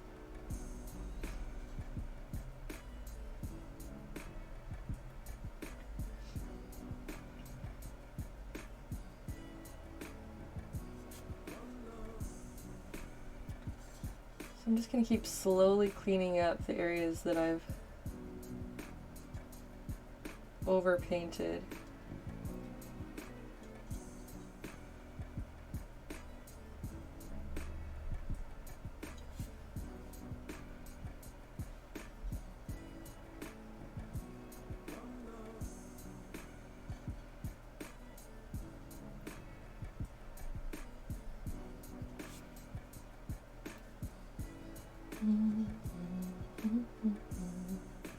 At the Nintendo New York store, they play remixes like this. That's cool. I've only been there once, but that was several years ago.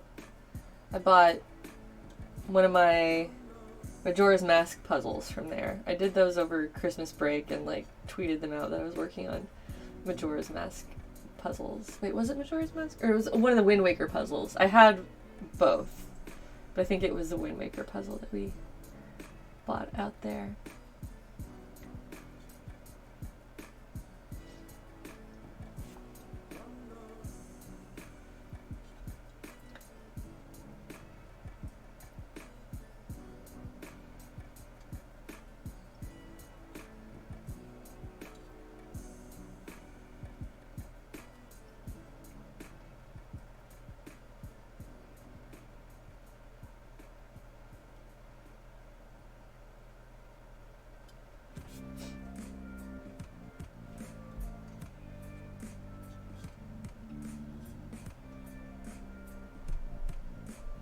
Heck yes, Arena Bean, post your pictures of what you found at the thrift store, and I'm sure that there will be lots of ideas for ways you might be able to upcycle it. That'll probably fit nicely in the upcycling channel.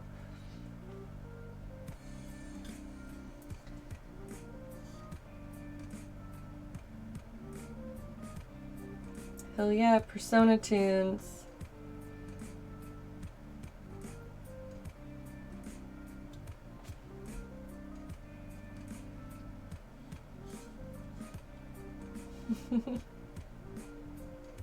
Yeah, I haven't been thrifting in a little while. Because I finally just like accumulated so many art projects that I was like, I can't kind of cut myself off. So I haven't gone out looking for any sort of odds and ends recently. But that's what I like to look for in thrift stores, is just like weird little secondhand finds that you never know what you're gonna get. And usually I look for things that I can turn into art. Because of course I do.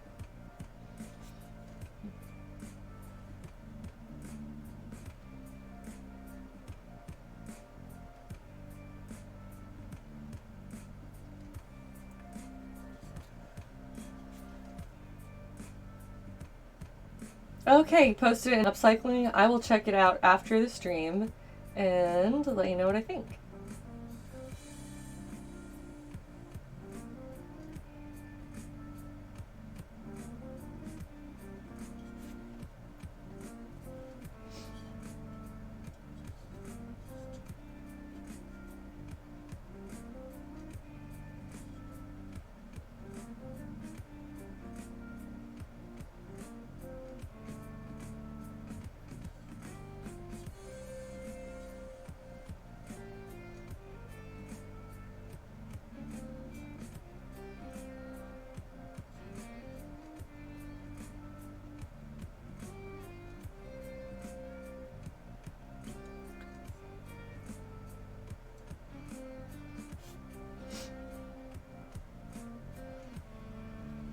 Night, Jessica B. Thanks for chilling with us. Kino Puff is asking for recommendations of thrift stores in the Seattle area. Value Village is my favorite chain of thrift stores. They tend to have good stuff and pretty decent prices, although it varies depending on what location you go to. But I've been to several in different parts of Seattle, and like if I go very far away, I'll usually like look up what thrift stores are nearby so that I can kind of check out new places. So I tend to have pretty good luck at Value Village. Thanks, Dark Wolf. I've still got plenty to go on this fairy house before it's perfect. Before it's even close to perfect.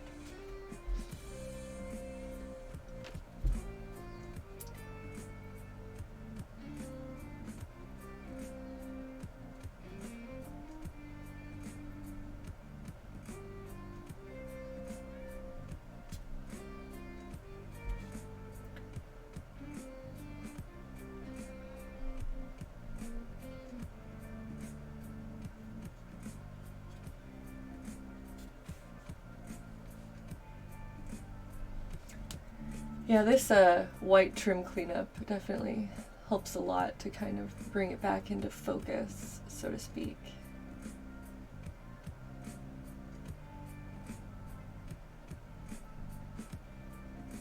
I'm still gonna do a variety of like detail layers over this, but just getting everything into its base color stage is a good place to start. Oh, the Goodwill outlets are scary places. So the Goodwill outlets are the stores where they send everything that doesn't sell in the normal Goodwills. And they're just like big empty warehouses where instead of shelves they just have tons and tons of bins on wheels. And throughout the day they are continuously bringing out new bins and taking away the old ones that people have dug through. And everything in the whole place is sold by the pound. So it's a really cool place to go if you're looking for materials to upcycle, because you can walk in and you're just like digging through bins. A lot of people are like wearing gloves and masks. It's weird. I mean, I understand why, but it's like overwhelming to be surrounded by people who are like wearing hazmat gear. And everybody is just like wildly digging through bins to find the good stuff. And it's all just like so much cheaper. So I've been there and found various interesting odds and ends that like clearly didn't sell at full price in a normal Goodwill because it was just too weird. And it's a really easy and cheap place to get scraps to turn into other things. You don't necessarily find a lot of really good stuff there, but it's like an upcycler's dream, because if you're there to repurpose items, it's, you know, that's where they are dirt cheap and they're like final clearance. So Goodwill outlet. Don't go unprepared. Know what you're getting into. Yeah, Whalefax says my friend has found needles, which is why we wear gloves. That's what I've heard. I've never seen that myself, but that's what I've heard. So yeah. Work at your own risk. That's scary that it was your own friend that found it. I believe you.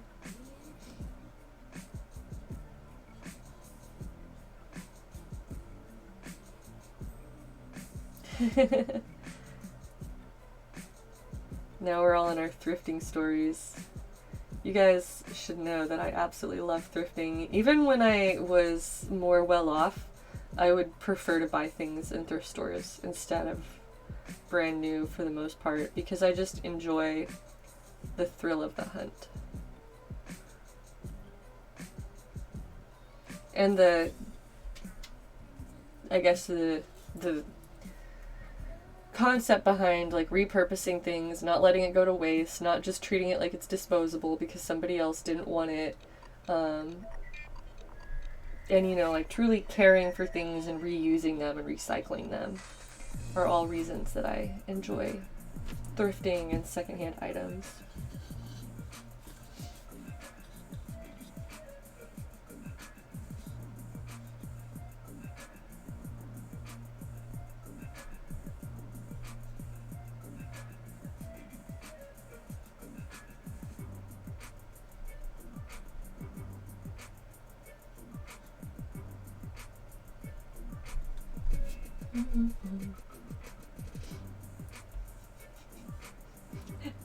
Chad is on the way with your pizza.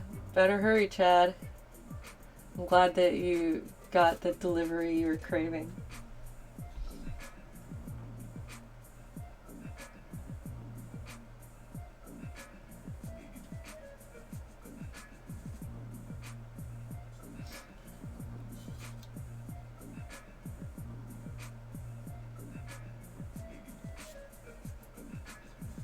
Do I like Brave Little Toaster?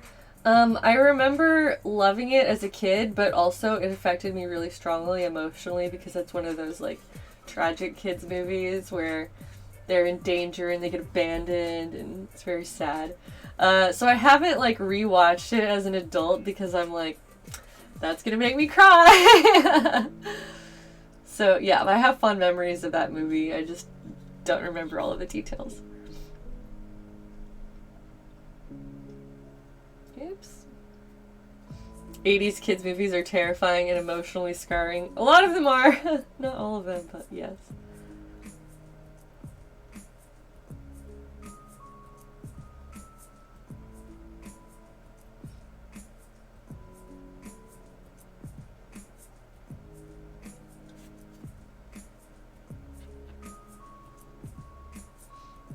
The air conditioner in that movie is real nightmare fuel, for sure. And I just remember, like, the horrible sequence when they're in the junkyard and, like, items are getting crushed and on the conveyor belt and they have to go and, like, save one of them, and it's really scary.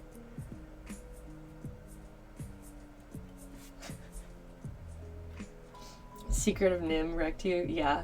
Okay, so I have mentioned how I'm, like, obsessed with woodland animal stories.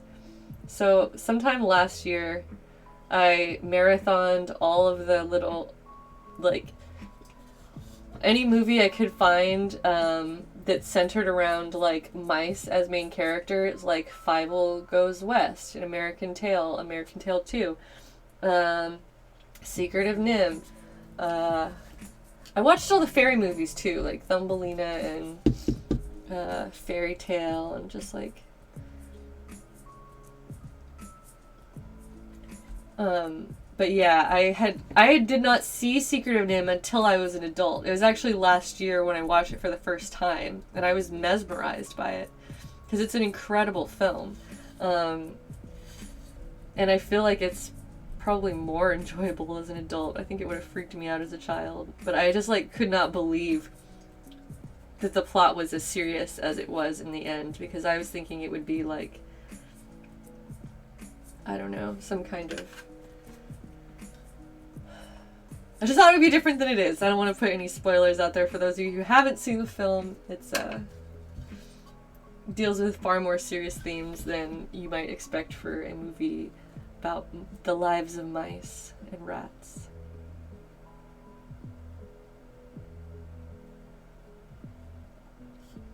Secret of Nim is what I'm referring to for Dark Wolf, who just asked.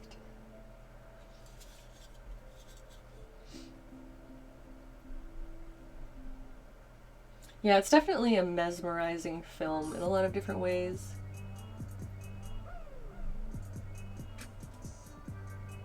I love this remix.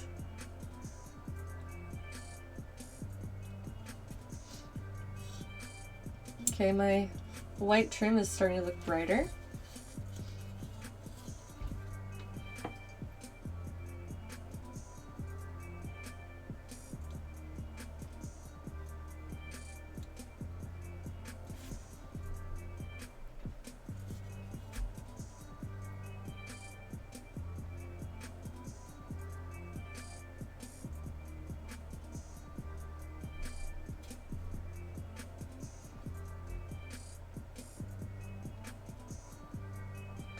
You said the steadiness of my hand amazes you. I don't feel like my hand is overly steady. I think I need to improve that a lot, but thanks. Glad that you seem to think so.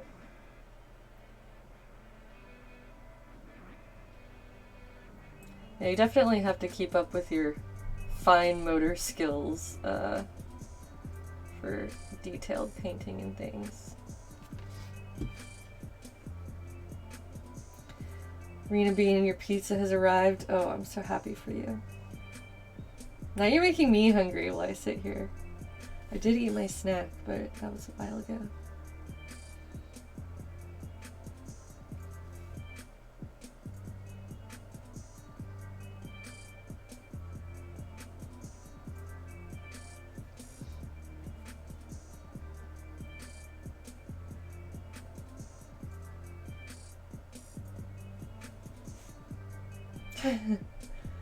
When am I moving into my new fairy house? Man, I wish I could just live in a little ceramic house and forget all of my worries.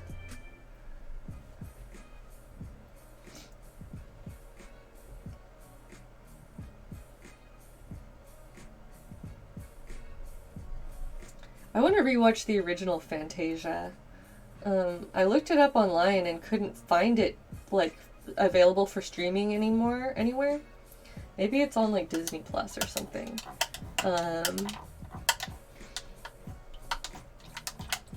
But I was frustrated that it wasn't available through any of the services that I use, because I haven't seen that one since I was a kid, and it used to be my favorite movie.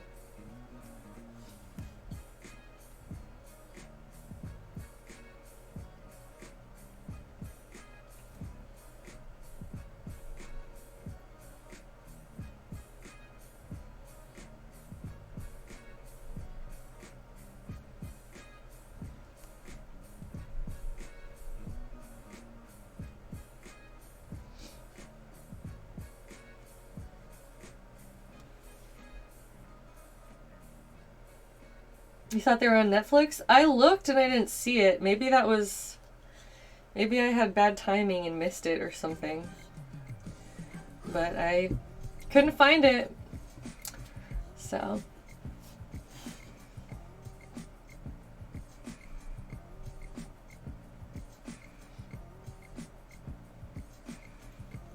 I'm gonna keep drinking my coffee.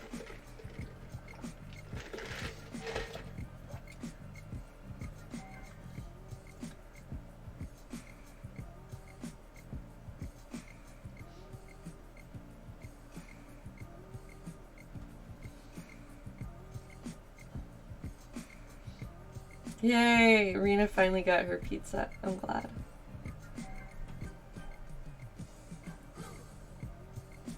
Or their pizza. Sorry, I don't want to assume the wrong gender for people. I don't always know. Hey, though! Hi, Riley Coyote. Nice to see you here. Just painting my little house. You know, like you do.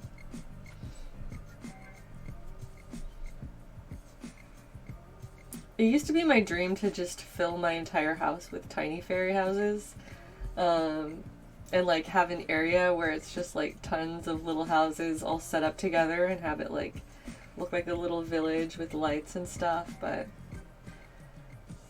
that dream is probably not available to me anymore. I gotta sell these guys. Do I thrift my house spaces? Yeah, for the most part. This one, like, a lot of the blank houses were, like, originally sold in craft stores, but I still bought it at a thrift store. And you can definitely find this kind of stuff brand new in thrift stores if you're on the lookout for it. Yeah, like little Christmas villages, which are, for some reason, like, way more common than fairy houses. Oh, yeah, we were talking about that, Riley. A little bit earlier in the stream, someone was asking about aquarium houses. So as long as it was, I just have to make sure I'm using safe paints for an aquarium, but I would love to make one for underwater purposes. You think they have them at the fairy store? Well, Whale Facts, when you are feeling better, I hope that you'll have an opportunity to go to the fairy store and show us all of the little items that they have in there, because I'm very intrigued about what the fairy store has for sale.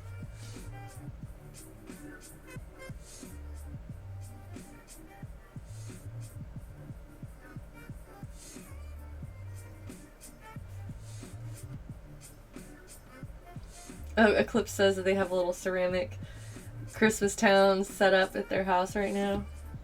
That sounds amazing. Yeah, I always admired them at, like, parents' friends' houses when I was younger, but we never had our own at my house, unfortunately.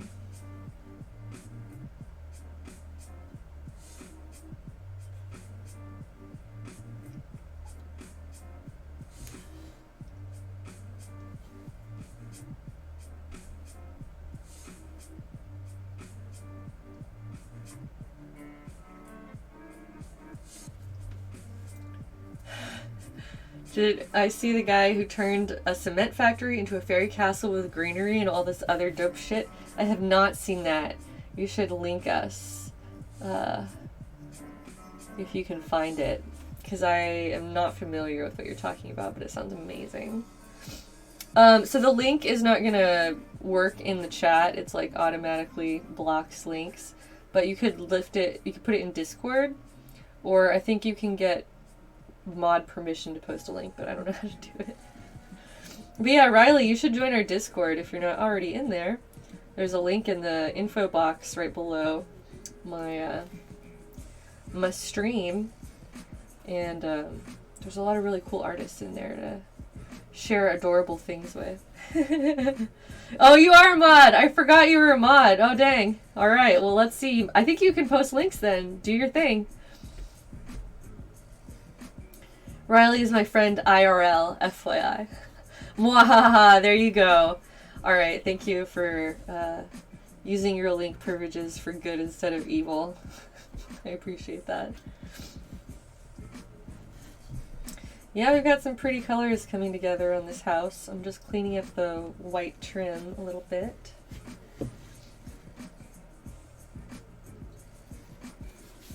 Okay, I'm gonna have to look at the link. Yes, please do drop it in the Discord, and I will look at it after the stream because I got my hands full of paint. But I am curious to see it now.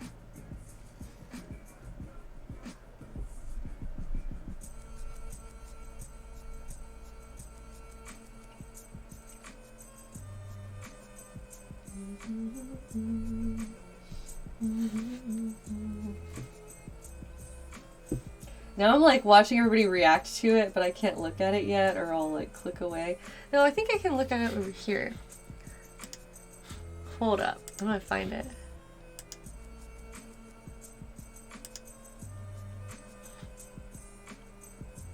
No, I can't. It won't let me view the older chat in on the desktop. It's just on my little iPad here, and I don't want to click away and lose my spot. So I'll check it out later. But now I just have to sit here in curiosity about what everybody else is reacting to and how amazing it is. Okay, I'll check it out later. Thanks, Riley.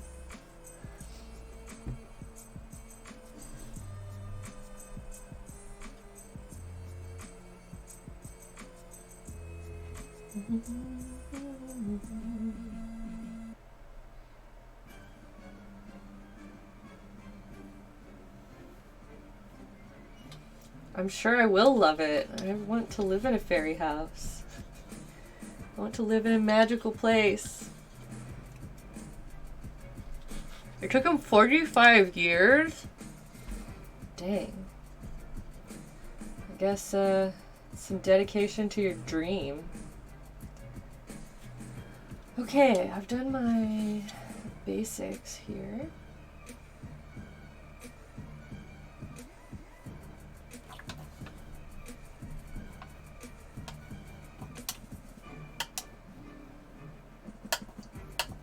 That's your ultimate dream. Take some abandoned building and just make it super special.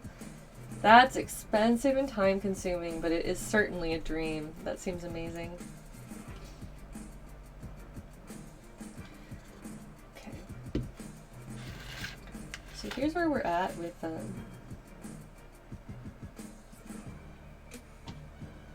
variety of stuff. I'm gonna mix some of my paints up. So I've already poured some of my white in some of my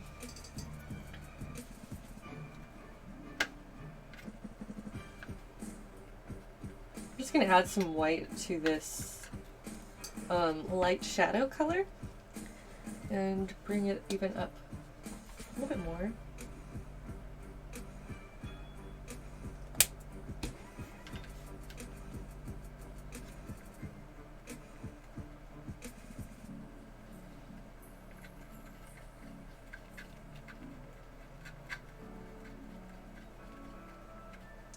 There we go. So now the shadow will be a little bit more subtle. I can blend it that way.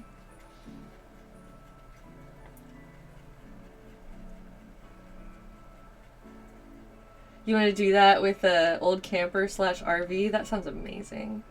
Ask you if you know how to use a drill, though. I'll help you, Riley. We can do it together. We can make our dream RV fairy home.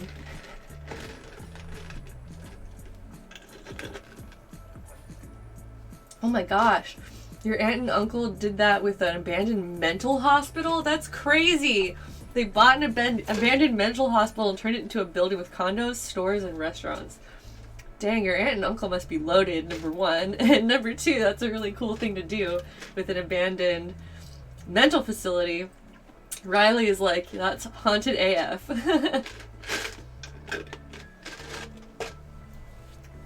Alright. Now I have my very subtle light shadow. And I'm going to revisit some of these details and try to blend them more. Now I do want this brush. JK. You think it's only a little haunted? They bought it for $1 because it was gonna be torn down. What an amazing deal. They must live a really cool life. But I'm sure that was still a very huge investment to get it all ready. It's only slightly haunted. Just barely haunted, don't worry.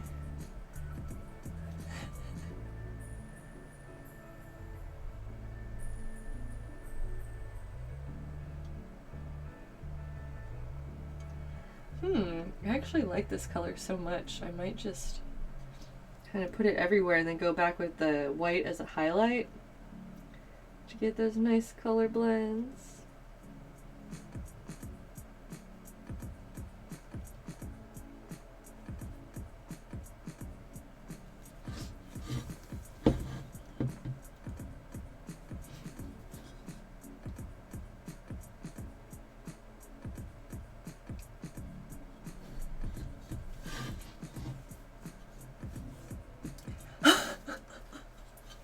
Riley is like, imagine getting a lobotomy in a mental hospital and then having to eventually haunt a Kohl's. Oh geez. I feel like the lobotomy would be a bigger problem than having to haunt a Kohl's. But of all of the places to haunt, I would rather haunt like a Chili's. If I have to choose like a basic ass like family shopping or restaurant experience, I would haunt like a fucking Chili's restaurant. Oh, nice. Very chaotic. Thank you. Thank you. Because why would you ever expect a Chili's to be haunted? Like, abandoned mental hospital, pretty obviously haunted. Chili's? I would not go into a Chili's like on guard for having a paranormal experience, and that's why it would be ideal, because it would be unexpected. Why wouldn't you expect a Chili's to be haunted? Because it's for normies.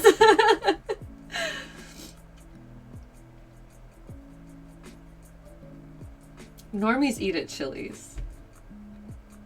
I say as someone who has visited Chili's many times with their family.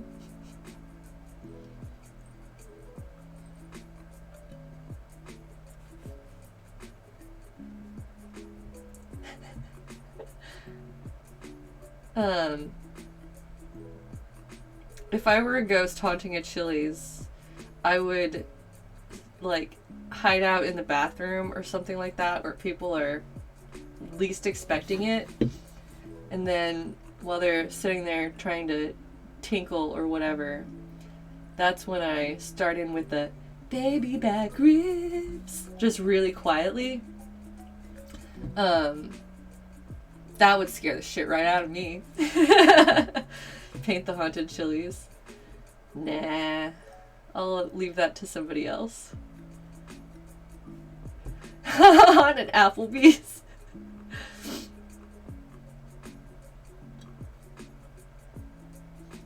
The last time I ate at an Applebee's, it was because we were snowed in and fucking everything was closed except for Applebee's. OMG, just baby back ribs echoing, haunted and ethereal through the ceramic plane of the Chili's. Indeed. Indeed. That sounds like a pretty ideal ghost scenario to me. Is Applebee's the Waffle House of the North? No, Waffle House is like, number one, it's where high school students hang out, and it's where people go to do drugs in the bathroom. Applebee's is more like a Chili's, where it's like a family restaurant of the most generic order. It's like a TGI Fridays. Oh, maybe I shouldn't tell this story. No, I'll tell the story. My dad got banned from the local Applebee's because he didn't date the manager. He told us this story like in bewilderment, like, I don't get it. But he would like go to Applebee's and hang out, and like this manager lady was like, I guess, chilling with him. And because there was one really close to his house, so he would like just take himself over to Applebee's every now and then. So I told you Applebee's is for normies. But then apparently he hit it off with this lady who was there as a manager, and at some point she like asked him directly, like, so, you know, what's happening here? Where's this going? And he was like, oh, sorry, you know, I'm not interested in whatever. And she got so mad, she told him not to come back. And I didn't tell him, but I'm pretty sure that person was my friend's mom, because I was friends with a ton of people that all worked at Applebee's and would hang out in this like family garage. We would all get together. I called it the back garage club or whatever. It was just like a group of high school friends. This was years and years ago. And all of my friends were like Applebee's employees, and that was like their hangout spot. And the mom of the family was the Applebee's manager. So it's entirely possible that it was a different manager, but there's also a strong possibility that it was her, because she was also single. And so I did not tell my dad, but I was like, I'm pretty sure you just turned down my friend's mom. Internally, that's what I was thinking. Imagine the spiteful power, high off the power of Applebee's. Indeed, indeed. So I didn't ever hear that story from the opposite perspective, but I thought that was hysterical when my dad told me that story, because it's just like, how the hell did you get kicked out of an Applebee's? Well, apparently, if you make the manager think you're interested and then reveal that you're actually not, you can get blacklisted. I have no idea if he ever tried to go back there, and I sincerely doubt that they would have been like, you are not allowed in here, sir. But I thought that the story was pretty funny regardless. Especially with the extra layer of me potentially knowing who that woman was and just being like, oops, and I didn't say anything. I was like, oh, that's crazy. Sorry, you can't go back to the Applebee's.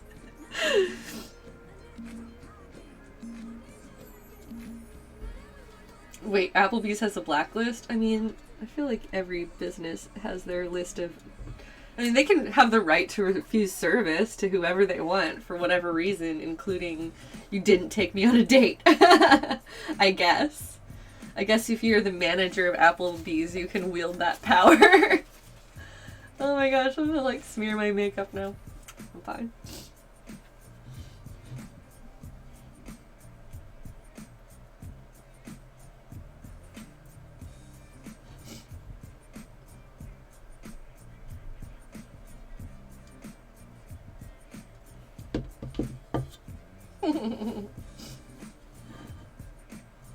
No apples or bees for him, indeed.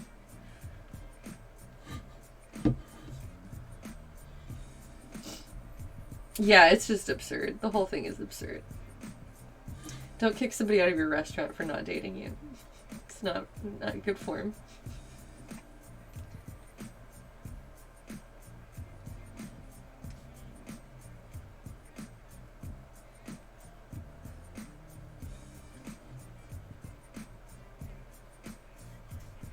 Ooh, Whalefax. Yeah, to ride to the ferry store, maybe. That sounds nice.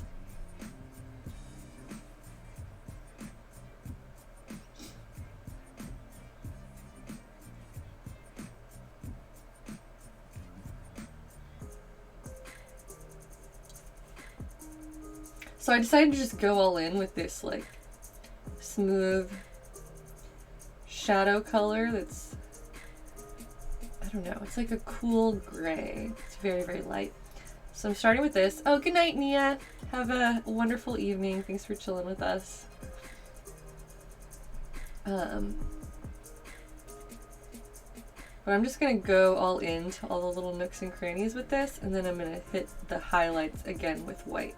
Because that seems to work a little bit better for getting highlights and shadows in there.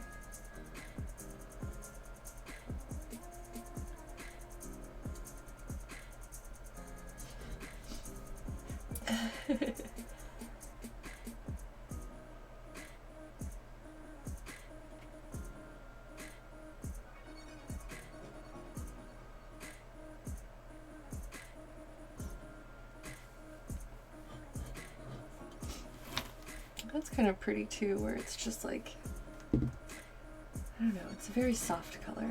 It's like faintly purple, but just barely.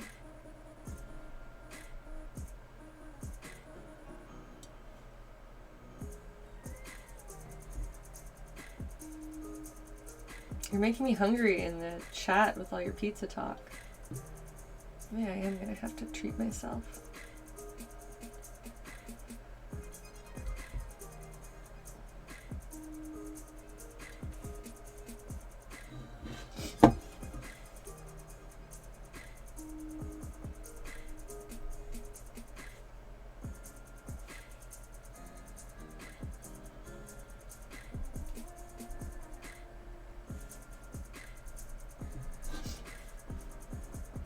This is your punishment for laughing. This is my punishment for laughing at you. Is that now I have to be hungry for pizza? That seems fair.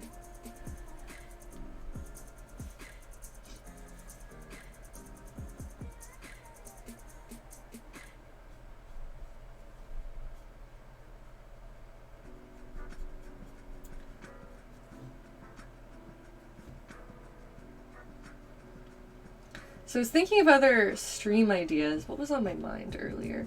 I want to do crafting with cat hair stream where I make Aries a crown out of his own fur. So I've been collecting fur for that. I'm gonna do some sewing streams where I just like chill and hand stitch some stuff because I've got some stuff that's on the rack ready to go.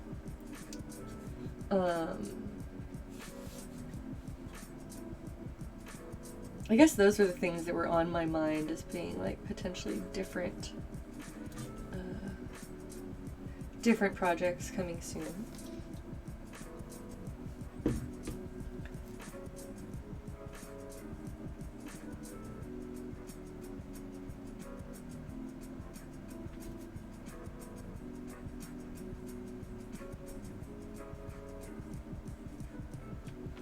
Yeah, I'm finally cleaning up this little inner trim here. Hey, Fog Prince, thanks for the sub. Tier 1, you got your mushroom alert over there. Thanks for joining the forest dwellers.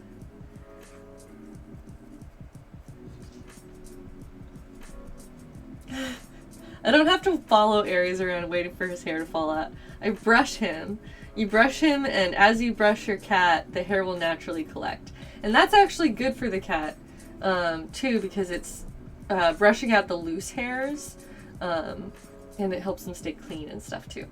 So he enjoys being brushed a lot, and then whenever I do brush him, I end up with lots of hair from that process.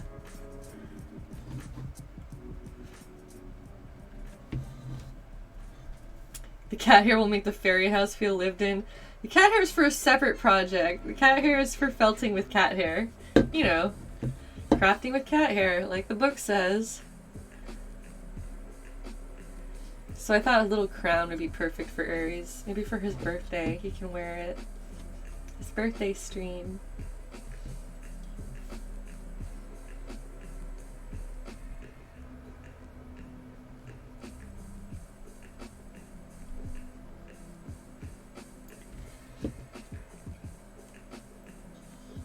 Totally not for cat-based voodoo dolls. I can't think of anybody who would ever hurt Aries for any reason.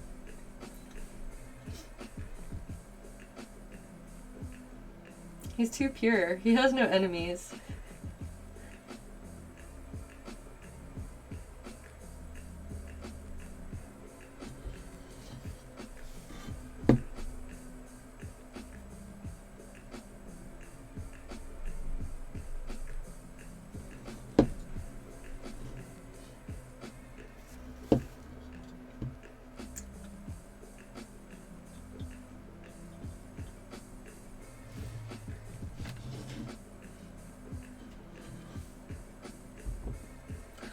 Ooh.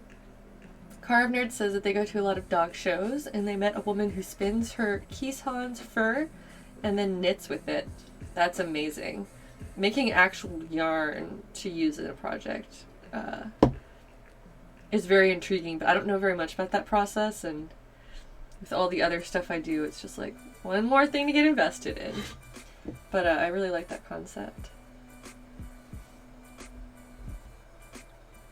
I wish I could have some custom Aries yarn. And then I would crochet it into a hoodie for myself to wear to match him. With cat ears on it.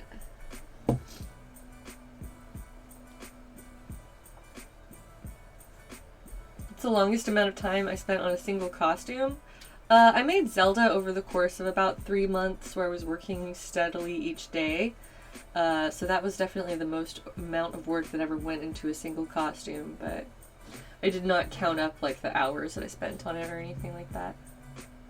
And that reminds me, I was going to do some more of those costume versus character kind of things, and then I just forgot about it. I haven't done that in a minute. I did a couple the other day, and I was like, I don't want to spam this. I'll come back, and then I forgot.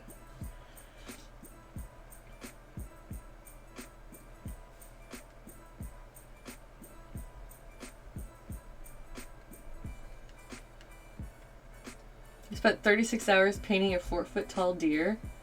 That sounds impressive.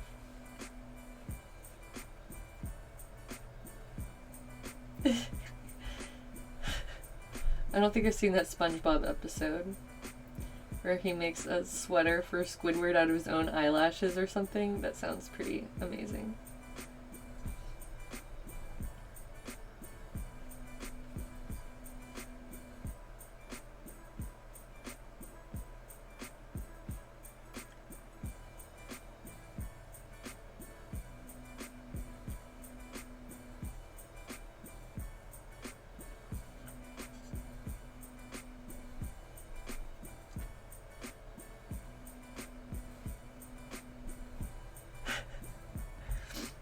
Fog Prince, thanks for joining us. Glad you could chill, and thanks for the sub. I'll see you next time. Okay, so I've done my base layer with this, and now we're gonna try hitting it with the white. I'm gonna chop up one of my used brushes. I'm all sniffly again after crying earlier. We'll be fine. Alright, so I just ripped the sponge off of this brush. Speaking of sponges, I now have a mini sponge. Let's give this a shot. So I dipped it in the paint and then I dabbed it on the surface to kind of spread it out.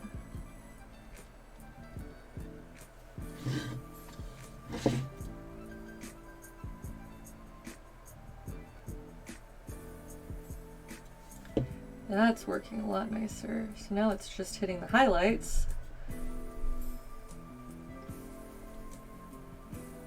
And I can just clean it all up in one go. Hey, look at that! That looks a lot better. Cool. Dabs on them fairy houses. I'm trying, man. Trying to make cool stuff.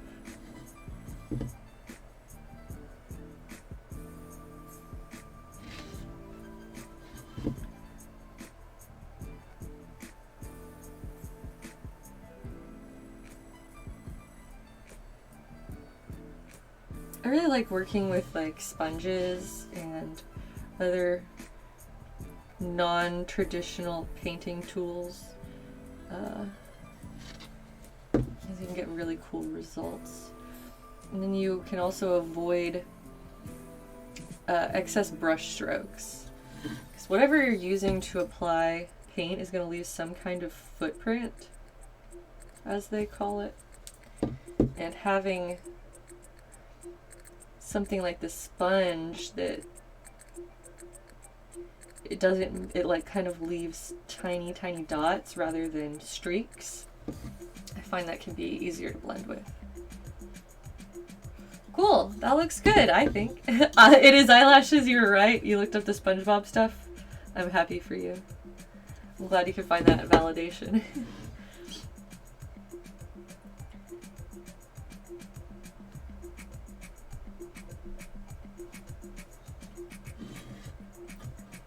Okay. No, I don't need to make that white. You don't paint traditionally very much, but when you do, it inevitably ends up as fingerprints. Yeah, I know what you mean. Okay. What now? That's a good question. I will go back to... I'm going to do some more details with green.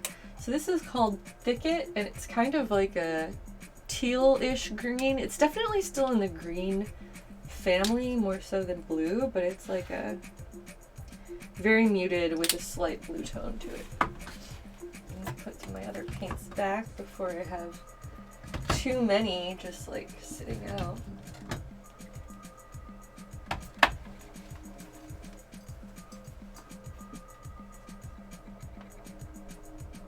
Oh, this is that Wii music again.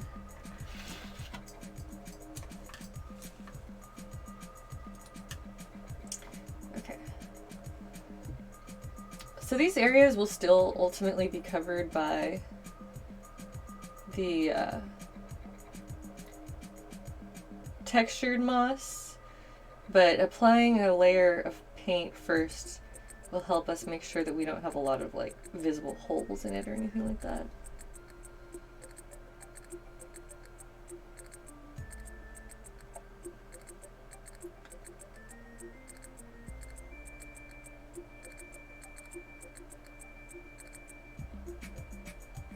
And I was kind of making broad strokes earlier when I laid down this green base, and so now I'm going back in with a smaller brush and trying to like pay more attention to the nooks and crannies and make sure that everything is got a base coat.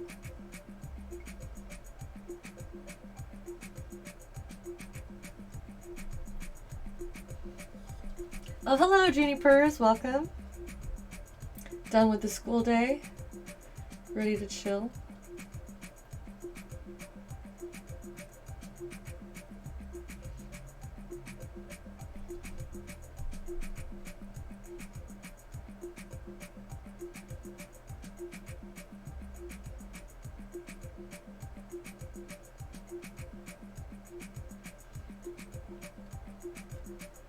This color tone actually works really well with the other with the general color palette of this house too. So this, yeah, it's like almost like a teal. The Thicket color that I'm adding I think is really nice. So I'm gonna probably cover up some more of the moss areas with this and blend it in. Oh, I can also use this on the chimney for sure to help bring in some shadows.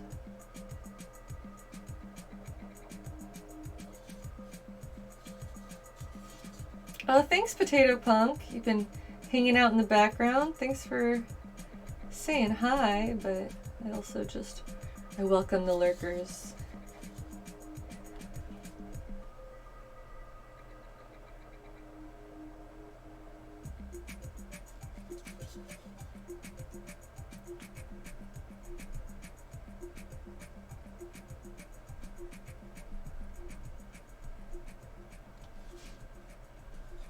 So I'm trying to get up into all of the crevices. The over the top pronunciation, sorry about that.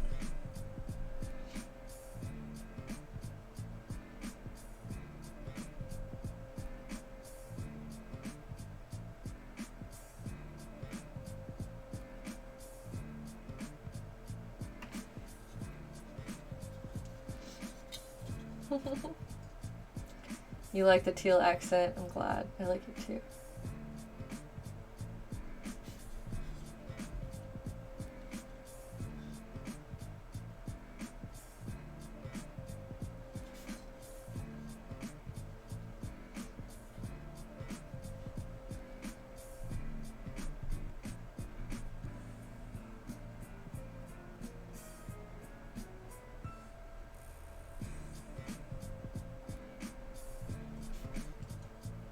Just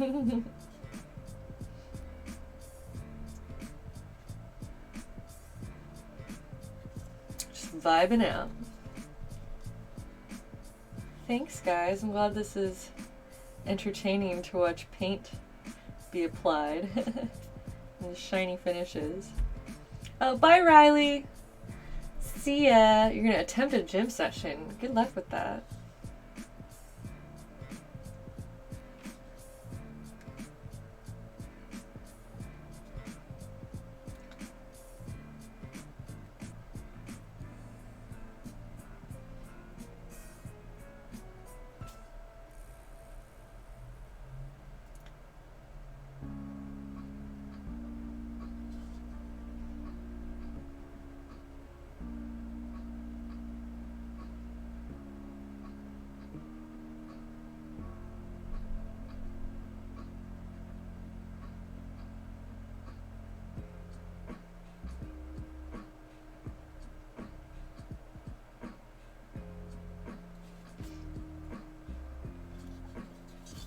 Oops. Ah! I accidentally, like, swiped my hand across this. Good thing I didn't have any do that with my paintbrush.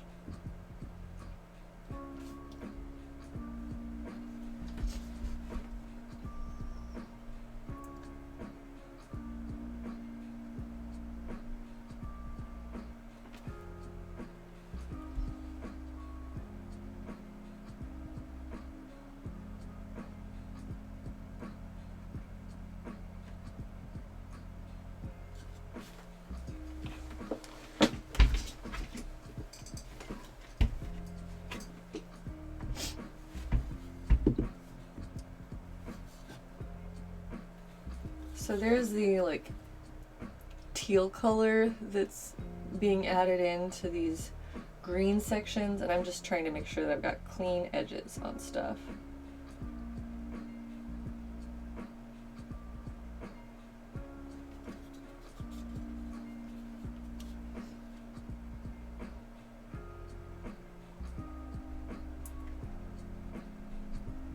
Yeah, and this thicket color will definitely look good on the chimney too. Yay!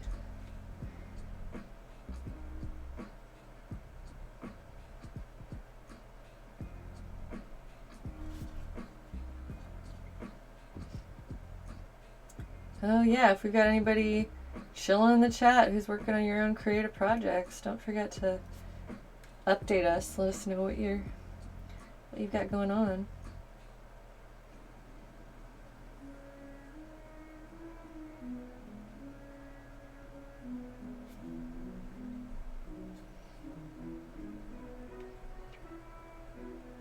Mythic Phoenix says this is making you want to paint, so you're doing some details on your project. That's good.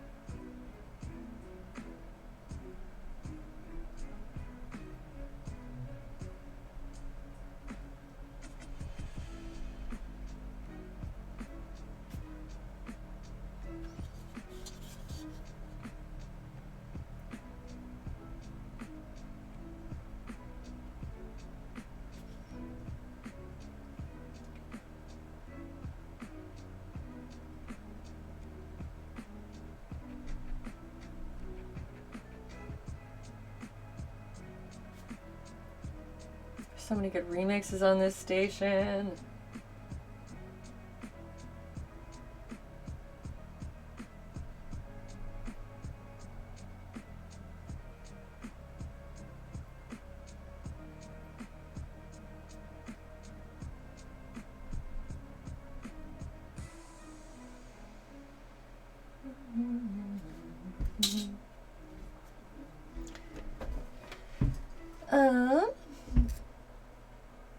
A lot of painting going on and some knitting.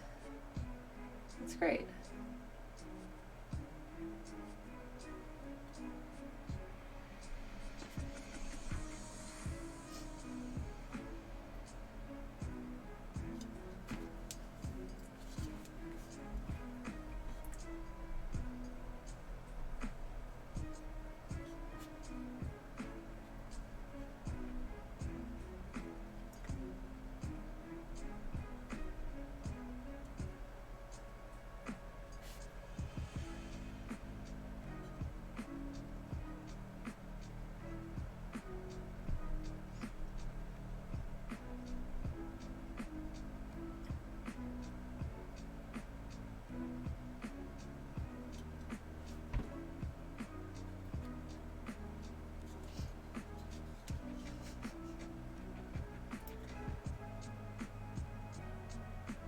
getting absorbed here in my little house.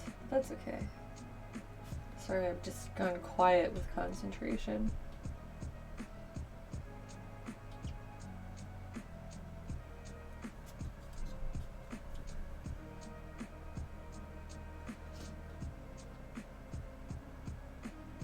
Just cleaning up my details.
Oh, thanks, Potato Punk.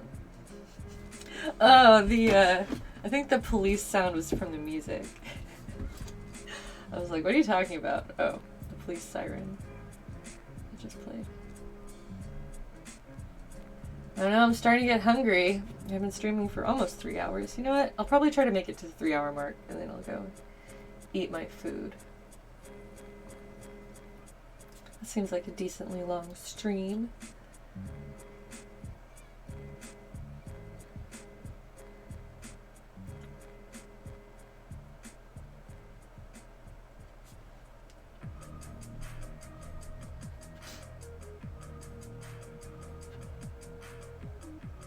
What's for dinner for me tonight? Good question.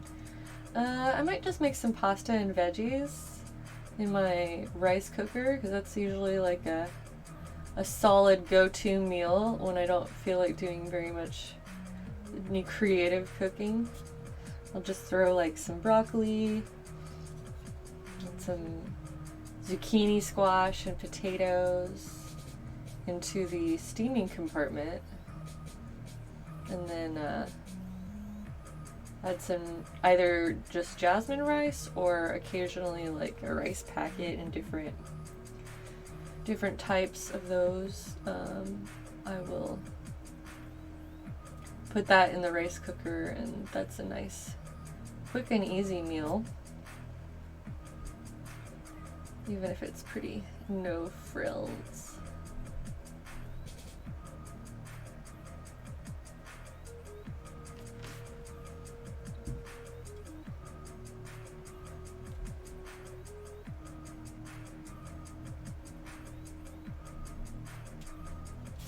So that sounds pretty good for my energy levels right now.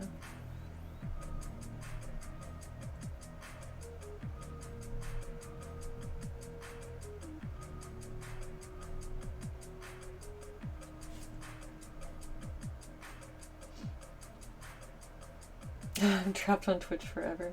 Oh no, you're talking to Rena, who's stuck in full screen mode.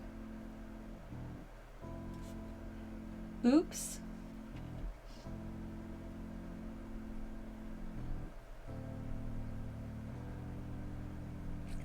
And I gotta go read the epilogue to my book and start the next one, my mouse books. Talking about the Redwall series, for anybody who might have missed it earlier. Just gotta keep up with my warrior mice, you know? See how they're doing. When are we gonna have a read-along stream? I can't do a read-along stream because then I'm sharing copyrighted material. If I could, I would, but unfortunately, you just kind of have to read on your own.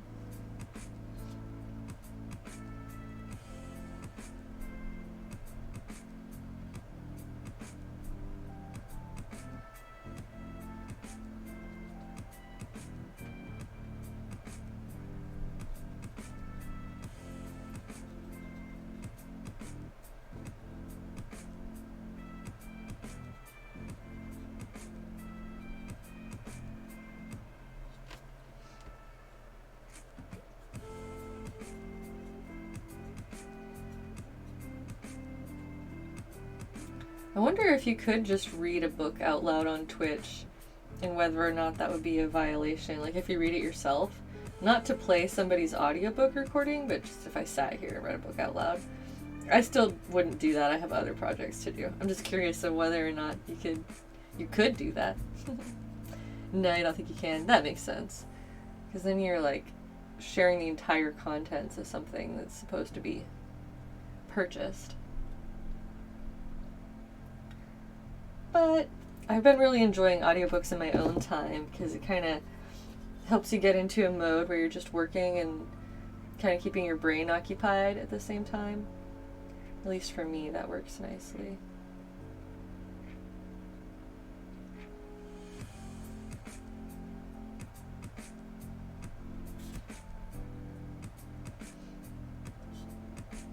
Oh, published content is off limits. Yeah, that makes sense to me. I was just curious if it had been like established as a rule.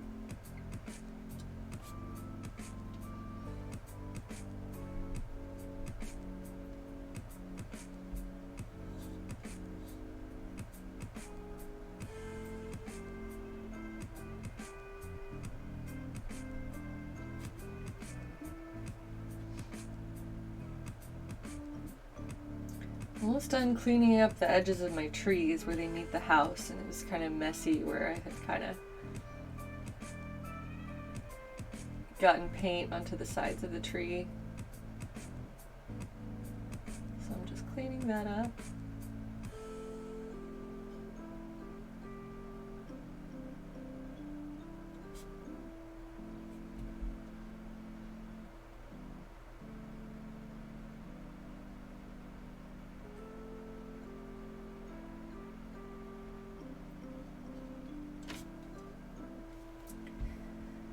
Yay! Little fake trees. And so these will be covered in like dimensional foliage using like the mini terrain stuff and some dried moss will go onto here.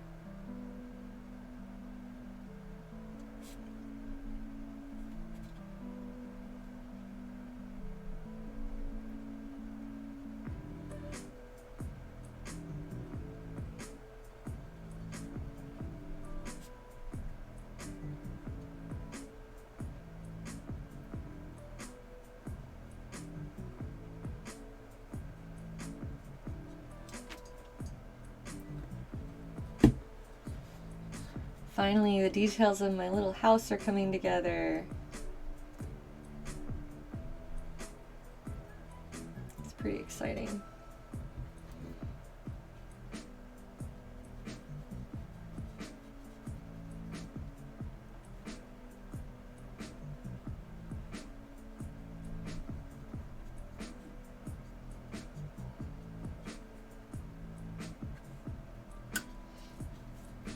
Yes, once I'm done with the house, I will definitely do a proper little photo shoot for it and post that up. And this one's going to be in the store too, so I gotta take nice photos of it so attract some customers.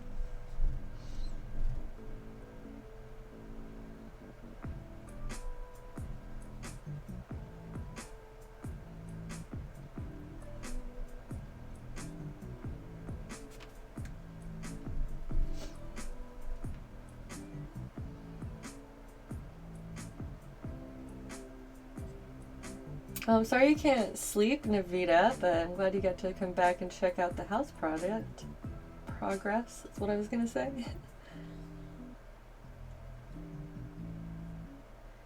And Rena Bean is starting a little bin of random forest fairy bits for decorative projects. That's how it starts, and before long you'll end up in a room like this one where everything is forest and fairy projects. Preserved chestnuts and bark. That sounds awesome. And it sounds like great materials for fairy house purposes.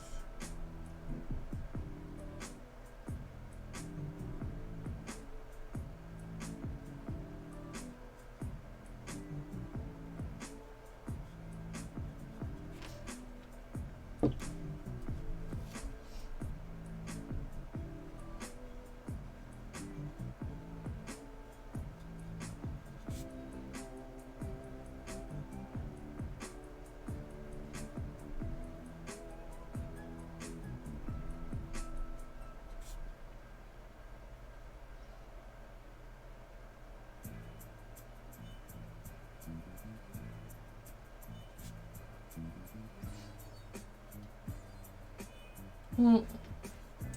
Carve Nerds is excited to see all the stuff on the Discord when it's done. I agree. Both the opportunity to post things I'm working on as well as seeing what everybody else is up to.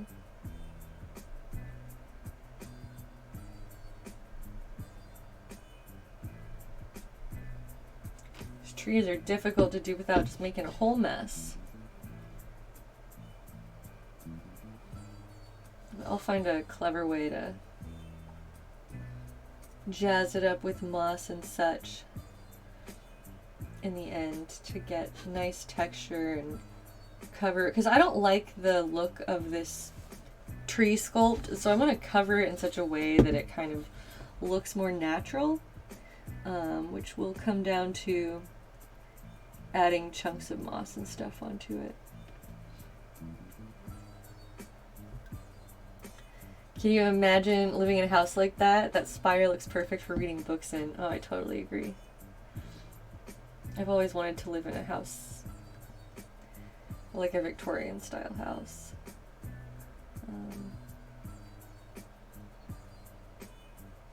Okay, I actually just made it all the way around, didn't I? Yeah, I've got a little tiny patch back here to finish up.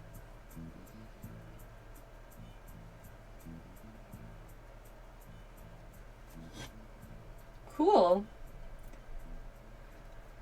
So I just reached a point where, oh, I only do these front window sections because I didn't add any up there. But I'm nearly at a good stopping point for today where it will have nice clean edges on most of the details now. Still some work to do for cleanup and texture. It's definitely coming along.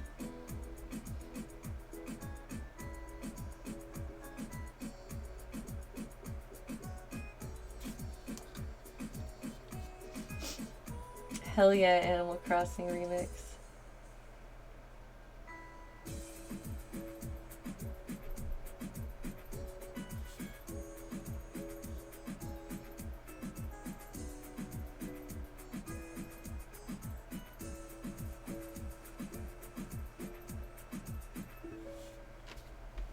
I'm starting to really like the way it looks too. It really starts coming together when you're like cleaning up the details and stuff. And this house has a lot of details, honestly more than other things I've painted where I was relying on like adding shapes and details to it separately rather than like painting details that are already part of the sculpt.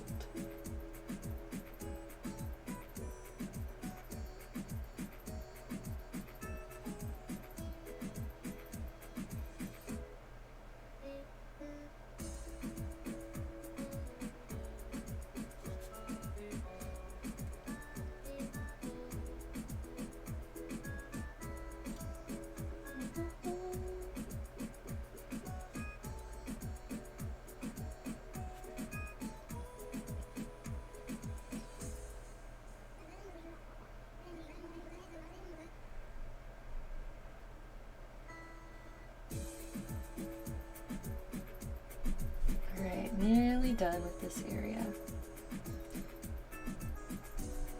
Starting to look pretty cute, I think.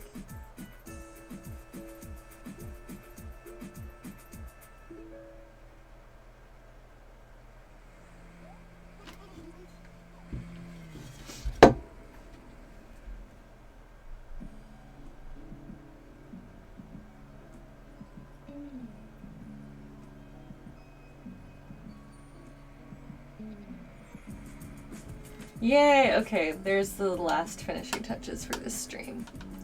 So now I've taken that like bright green back down to a more muted like bluish green. It's still gonna get covered up by the dimensional moss that we'll be adding eventually.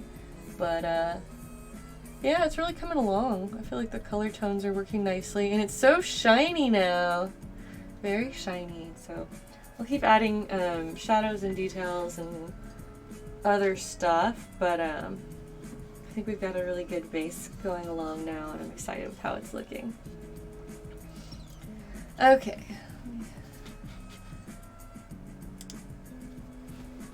Yay! Okay, so here's my stopping point for today. I'm gonna go make myself something to eat, but I'm really happy with the progress that we got done here. I know my like front camera's focusing. So much progress in one stream. That's right. I always feel like I don't get far enough or it doesn't look different enough. But honestly, I think this is pretty good. Got a little crust of moss on me. Alright, good night, Sinkless. Thank you guys for tuning in and hanging out with me today. Sorry I got a little bit over emotional at the beginning of the stream, but I'm feeling pretty okay. I'm gonna make sure I get some food and get some rest and keep working. So yeah, I will be back tomorrow. My stream tomorrow will be later in the day because I'm gonna hang out with a friend during the day. So yay, I actually have plans. During the day I'll be doing art and stuff around the house, maybe some photography. And then in the evening I will be back on streaming. I haven't decided exactly what yet, but I'll let you know. You'll find out tomorrow. So yeah, thanks for hanging out, and I will see you guys tomorrow or next time. And enjoy your day, and don't forget to join our Discord and post whatever you're working there so that I can see it and we can share in that kind of inspiration together. Okay, I will talk to you later. Bye.